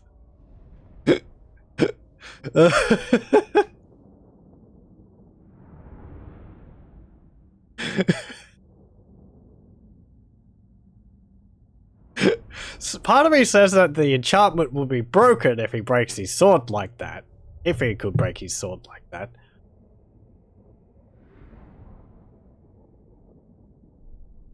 The other half of me is thinking, what if he ground the sword up into tiny pieces and then like infected everyone's water with them? That count? If they eventually died or something else, would they get raised as a skeleton under his command?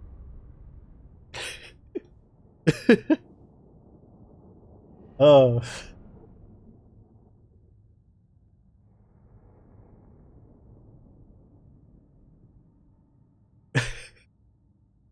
Now I'm thinking of some terrible, like, rule-breaking things which I've seen written about Dungeons and Dragons. One of them's like the... Oh, what's it called? It's like the peasant railgun.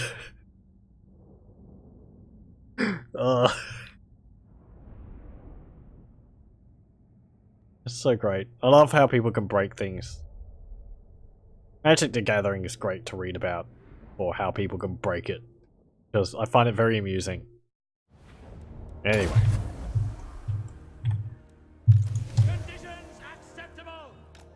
are you saying that? Loaded, sir! Loaded? You've got bows. We are Sigmar's heirs! I suppose your bow could be loaded, but... Spears, Swordsman! axes, Kreml Guard, Gospodar Halberdiers. Let's put you over there.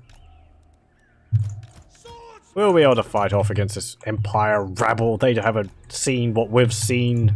Send us out! We are the stronger fighters. We've got more experience. Blah, blah, blah, bravado. For the Emperor! And we've got a cannon. They don't.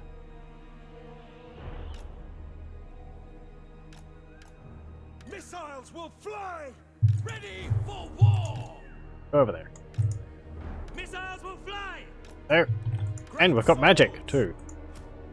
Katarine. And there. Excellent.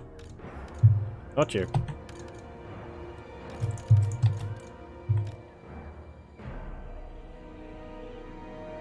On closer inspection, you discover a rune attached to the sword. After you talk to the local wizard, he informs you that this is a sword rune that prevents preventing the sword from being taken apart.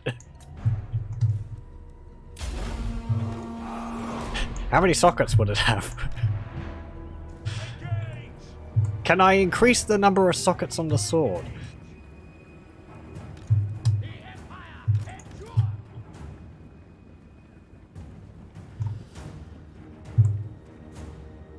The only one I know for the runes was Raul Ort Tal. I think that was for a shield. I never did too much of the socketing armor.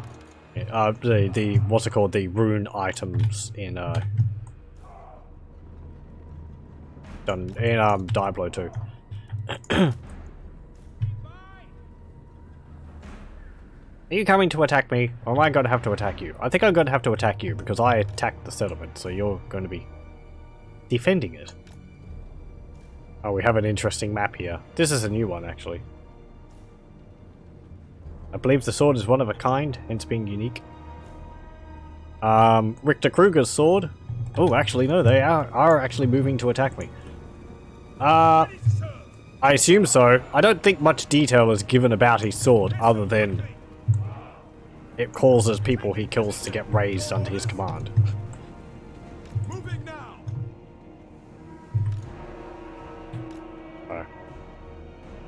Uniques can only have one socket unless the unique itself has multiple sockets as one of its effects. Oh, right. Okay. Our weapons are yours! No lingering!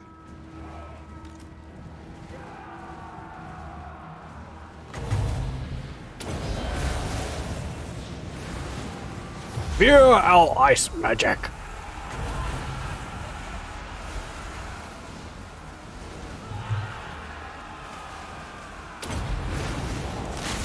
Boom.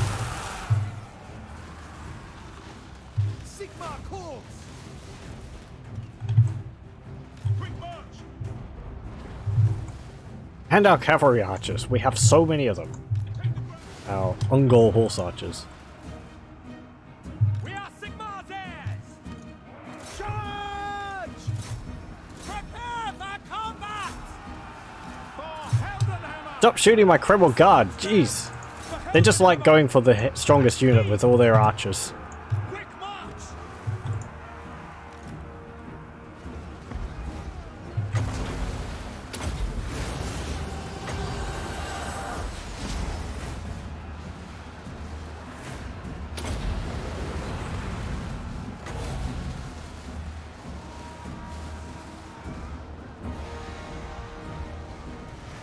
There we go. Meet Anzipol's Black Horror.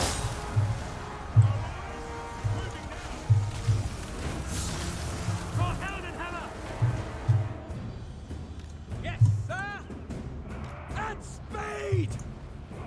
Spearmen! We obey! Take the ground!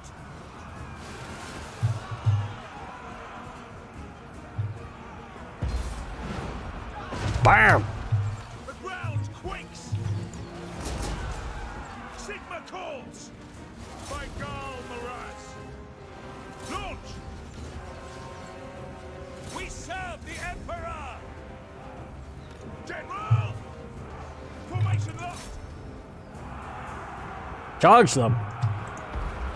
For the Emperor!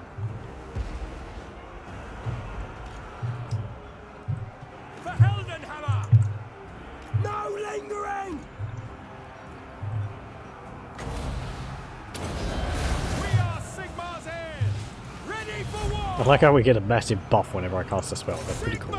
Looks cool too. Take position! Oh, they're all covered in icicles. Oh, actually, let's pause briefly. Because I do have another mod which gives unique, like, kind of unique uniforms to the different armies. So we can see here, they have the symbol of Ostland on their shields, which is a nice little touch. The bull. Also, Ostland has this black and white colour. Oh, I think I got shot in the head. So sad. I think the water infection thing would probably not work since the sword dust would probably not kill the drinker or the water. Yeah, I was thinking more it's like just part of it in there, and then if they die, something else. But have to be big enough to be able to like for them to choke on it.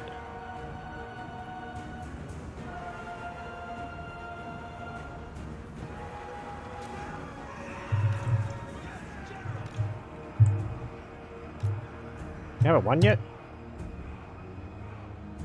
Oh, they're fleeing, but... Formation march! Free formation!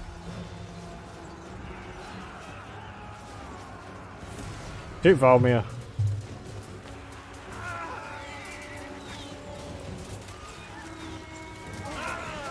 Ah! Oh, what's it say about him? Like his father before him, he has spent a lifetime fighting against Chaos Warbands, raiding Norse and marauding orcs, not to mention the occasional forays of bandits from Kislev. Hey! Bandits? Not bandits. We're capturing what is rightfully ours. Sigma gun up fire! Here's the Free Company militia. They're ragtag groups of people armed with like a sword and a pistol. Gee, good for flanking. Yay. Sigma calls! Our steeds are restless! Hammers ready! Sigma calls! For Held and Hammer! Weapons drawn! Hold fire for now! Charge! Limber weapons! Engage! I'm gonna stab someone and they fall off a roof. What a... Ready! Go! In the name of the twin-tailed comet! Cavalry ready! At speed!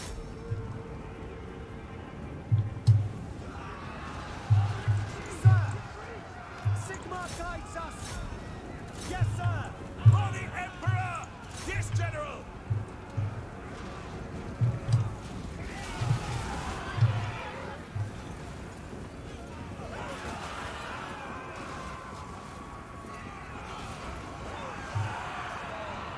Ready to serve! Yes, sir! Quickly! Ah! I'm moving now! Sir!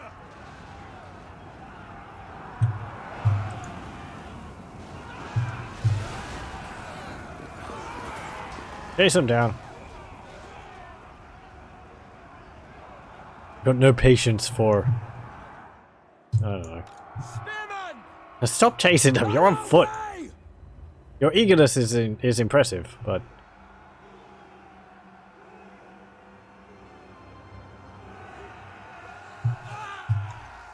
We did a pretty good job there. Ah. By Ulrich's wrath! Looking rather bloodied. Cannons are firing at something. Our steeds are restless! Okay. I think we've dealt enough damage to them. Their units wouldn't be escaping anyway because this was a battle of a settlement, so they're all going to die in the fight anyway. Or we're going to be defeated. Yeah, we lost like just over 160 troops. They lost 1,400. 1,095. 1,000 395. That's rather embarrassing for them.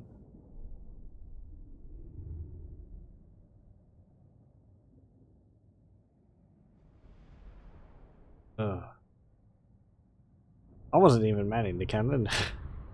sorry, no. Wasn't me then. That is an embarrassing defeat for the Empire there.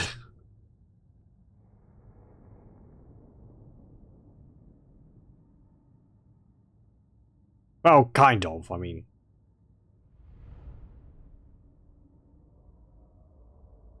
Oh, it is. We lost barely anything. We lost the most troops on our Kreml Guard because I kept focus firing them as arranged.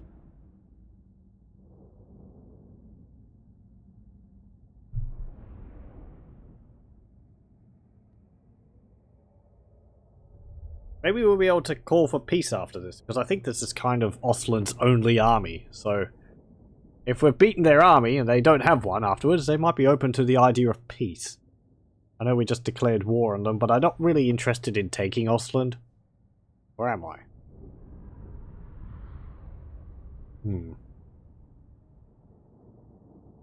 Wolfenburg, which I think is the capital of Ostland, I think does have a gold mine. And it is habitable to me. It's got Norden and Castle von Rokov.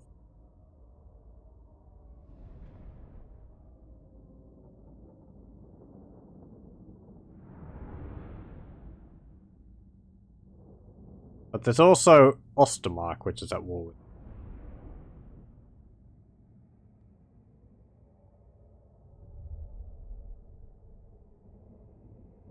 The other guy's name? Ben Puttkammer.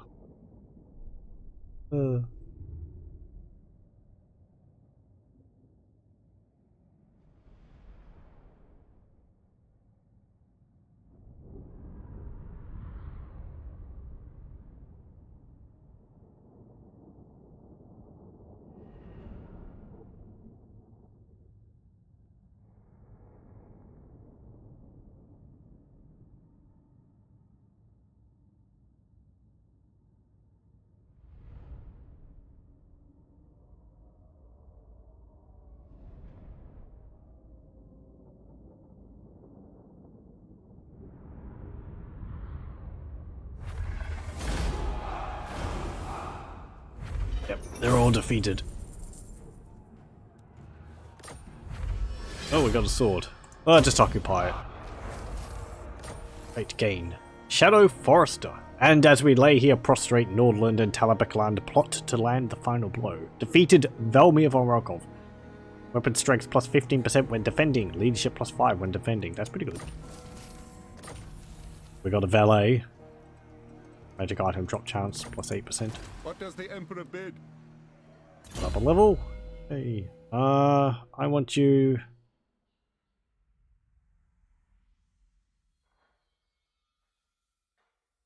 Hold the line.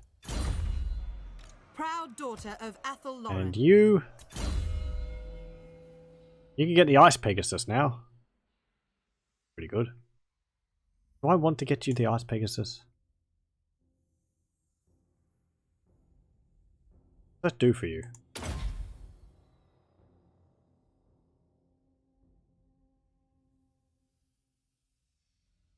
I give you the Chilling Aura? No.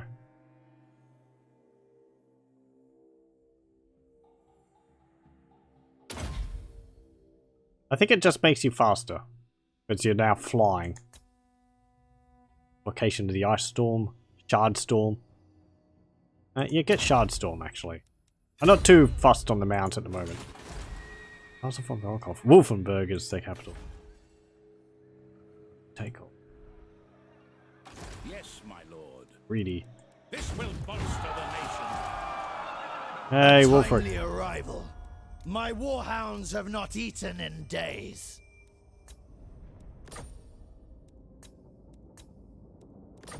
Refused. Foreign rages. What about just peace? Impossible. The time for peace has passed. It is time. What? I want you to go over there.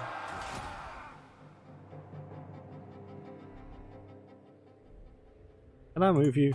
Orders? No. To the provinces.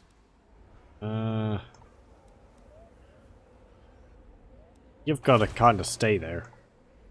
I'm in a rebellion. Oh. Oh boy. We're gonna get a rebellion in the Great Shrine of Ursun. Even are going to back up. Actually, that's not gonna keep it on.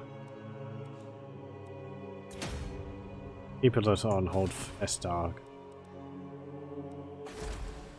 Lady of the Glade.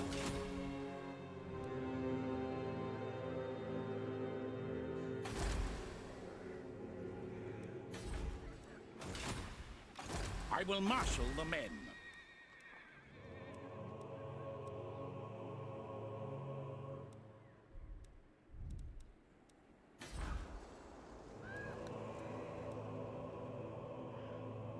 Military presence is increasing it by 8. We have +7, so that would make it to 1.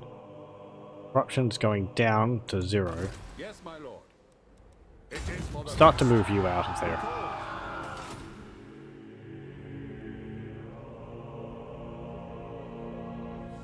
Should even out afterwards. I'm gonna have to build up Zavastra again now.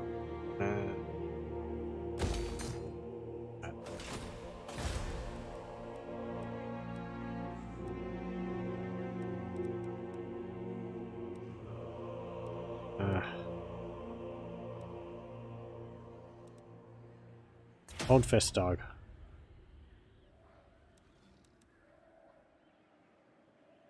Actually, enemy, put it on enemy hero chance. Reduction.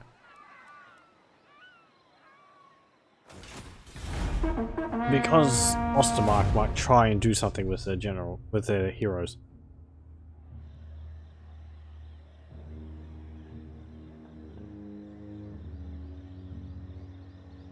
Yep, the Skaven rebels up there. Led by a master engineer. Okay.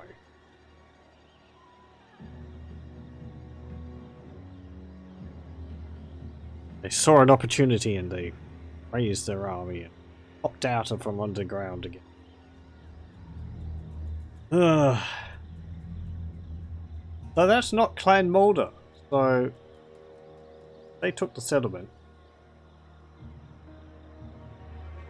That would probably just be...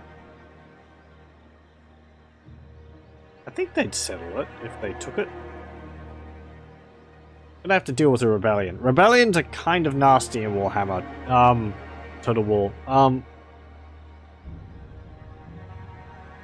The quality of the troops rebellions get is not really tied to anything, so you can have a low... You can have early on in the game if a settlement rebels, a rebel army appear, and they might eventually get things like heavy cavalry, cannons, and steam tanks. Like, where are they getting these from? I just have spearmen, bows and all. I can't take these on. So with Skaven, they could end up with like Plague Monks, Death Runners, Warplocked Zales, Doom Wheels, and Hellpit Abominations. Nope, man, there's more Norscans. Oh, no. Sorry, I thought they came north. They came south, but they actually ran up there. There's actually some over there.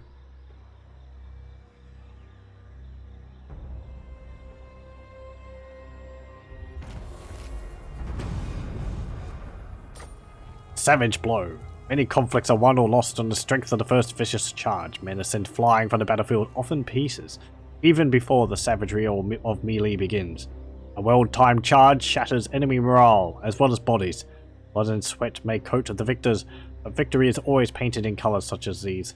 Those at the head of the charge seek even greater thrills, even more bloodshed. As the battles become bigger, the body count grows higher, and the trickles of blood become ever-flowing rivers of red. Savage Blow. Charge bonus plus 20% for all armies of all factions. Faction-wide. Raiding by Toxide Cackle of Rebels. Skaven Rebels. Stupid. They've got Clan Rat Spears and Night Runners.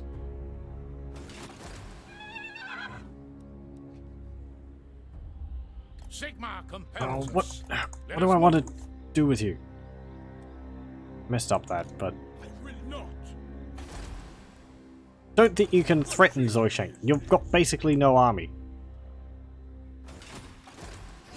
If I move you further there, you're going to try and attack Moving off.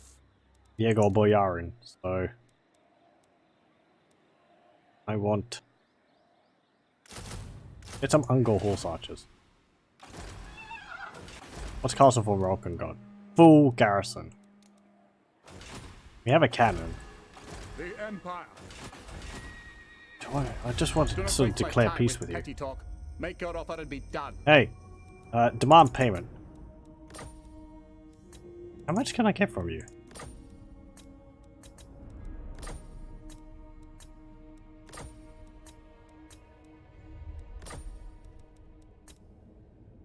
If I demand like 2,000 from you. Affirmative. Yeah, okay. That kind of feels a bit scummy, but Deliver your missive and then get from you my don't want presence. peace though. I'll ignore that. Sigmar's a warrior god! Warrior's god! I cannot appease him with talks of peace! Fine.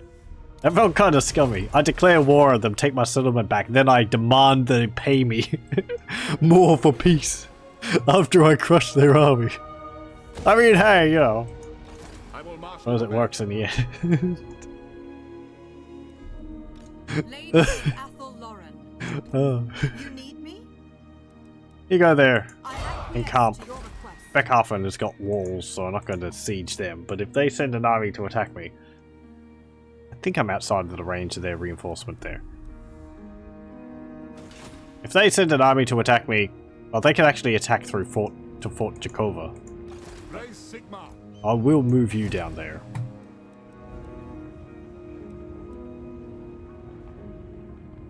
-3.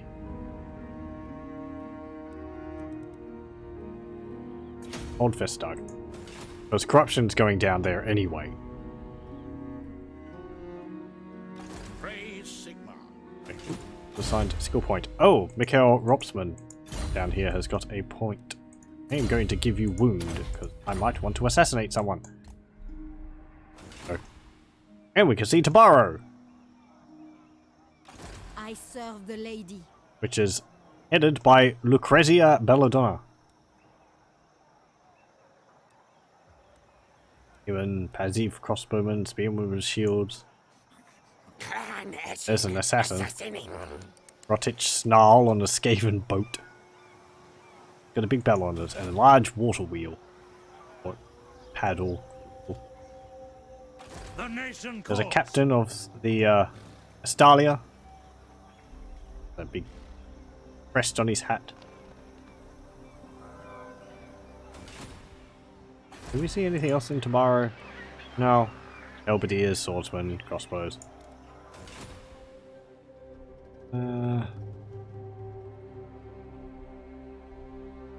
Oh. Zarakzil was apparently raised. Hey, Empire. Do we like each other? Come. Trespassers against Ostland you don't like. But we're friendly enough. Ostland doesn't really like me that much. I wonder why. They hate me more because I trespassed on their land than that I was at war with them. Yes. Hey! Deliver your missive and then Oh, get from my. okay, you don't want trade agreements.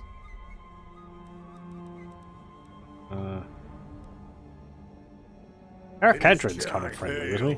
Do not be intimidated by the throng of Drengi. They wish only to die in battle. Oh, you're not interested in anything.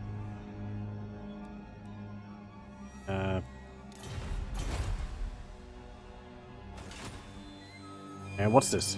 You know nothing. Leaf, Ghoul, Brunson, Helm of Discord. That's a nice item. You could raid basically anywhere. How much garrison does this building have? Barely any.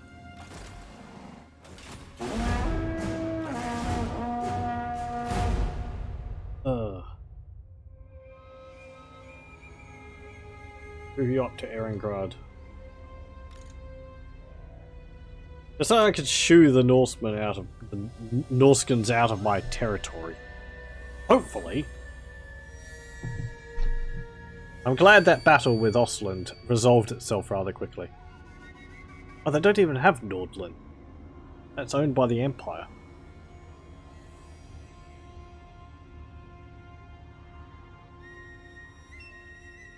I wonder if I should have taken that. I kind of want to, but again, I kind of don't want to. I mean, I'll probably do it eventually. I don't know. It's more fun just trying to... I think it's more fun just trying to, like, maintain the borders of Kislev and not just devour everyone near me. That would be challenging, though. But...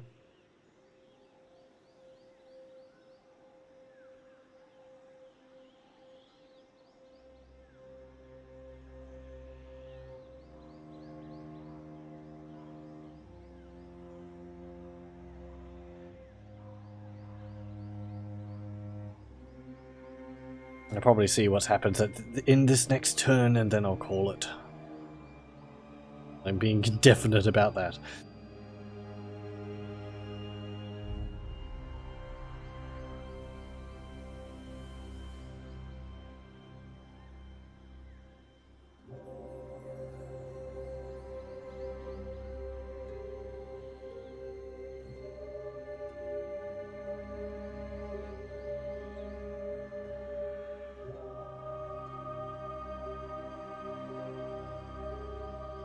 Hey! They all buggered off. Thank you. I've got other things to deal with other than Norscans at the moment.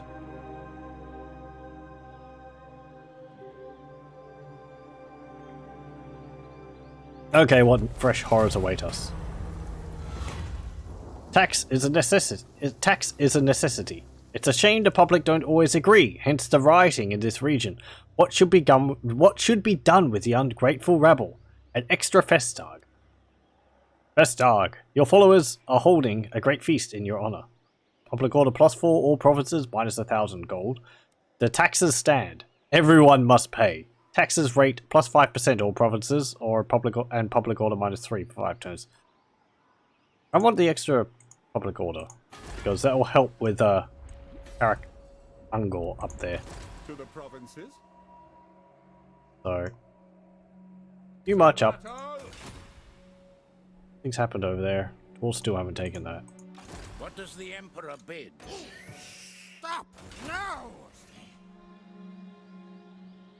Okay, and doing anything down here?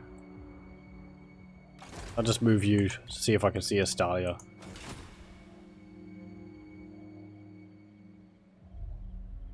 I think you got... Nope, you went through them. Okay. There's a gaggle of heroes here. What are you? The Empire! Oh, you're a captain. Is he assassin? Call me Mr. Master. The other hero and all that. What have they got? Oh, they've got attrition. By the comet! They're taking attrition because of the vampiric corruption. Because this is owned by the Vampire Coast. Which spreads vampiric corruption. Karak is all there, it's still fine. Oh, the Bloody Hands tribe actually confederated with the Greenskins, the main Greenskins faction. They must have been losing. The moot has been raised. Schwarzhofen has been taken over by the dwarves. So, von Carsteins are no longer around here. I don't think, unless they own up here. Doesn't look like it though. If I attack Ostermark. Deliver your missive and then get from my... It'll probably make things worse here because then the Vampire Council see that they're weak and try and move up there. Drax still aren't really doing anything. They're not interested in the military alliance. Do I have any... any... like... researchers which decrease corruption, like attrition damage I take? I don't think so.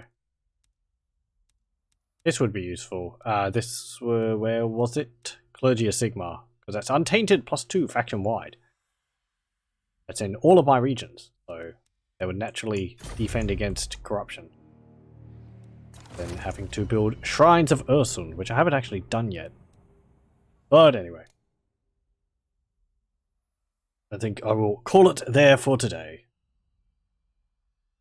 We have some rebellions to deal with and Norscans, and we had a very brief and brutal war against Ostland where we kicked their butt out of what's it called?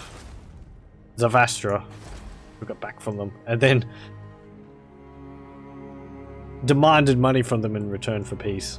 It's like kicking them when they're down. But, oh well. Can't afford to be nice.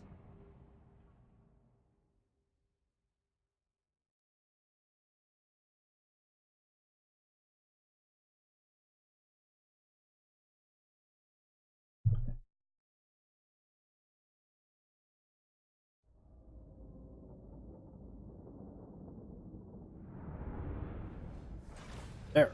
So we'll call it there for tonight. I'd like to thank you very much for joining me, and I hope you'll join me again next time for Warhammer 2 Total War Kislev. Till then, I'll say farewell. Thank you for watching. Stop the recording here.